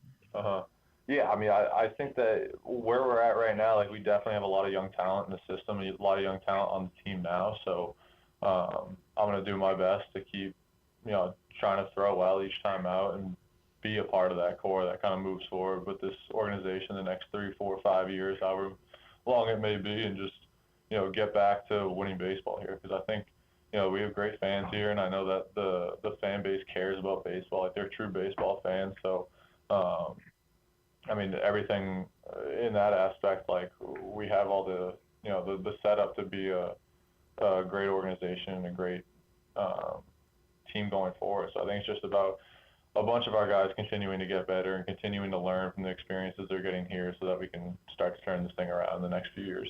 How long did it take after the debut and the excitement for Swope to remind you that he's going to need you to send him some money so they can get some stands built in the outfield already? He didn't remind me about any donations yet, but he just told me he needs a jersey. But I'll talk to him. I've been telling him since my sophomore, junior year at Maryland that I need to get a permit to put in a beer deck out there in right field. I'll name it Burke's beer deck, but the money I'm giving has to go to that beer deck. Yo, actually, that sounds amazing, dude. Like, can you imagine a regional in College Park with a beer deck? Exactly. Bro. Get everybody, you get all the fraternity, sorority guys out there, and you start giving them, dollar beers out on the deck. It's gonna bring people in. Dude, that would be the wildest scene. Actually, I that almost might be a dangerous scene. We might not be able to do that. That could be a little bit much.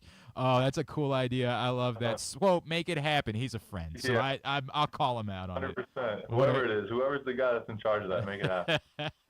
All right, Sean, I want to remind everybody, it's at SM Berkey on Instagram, correct?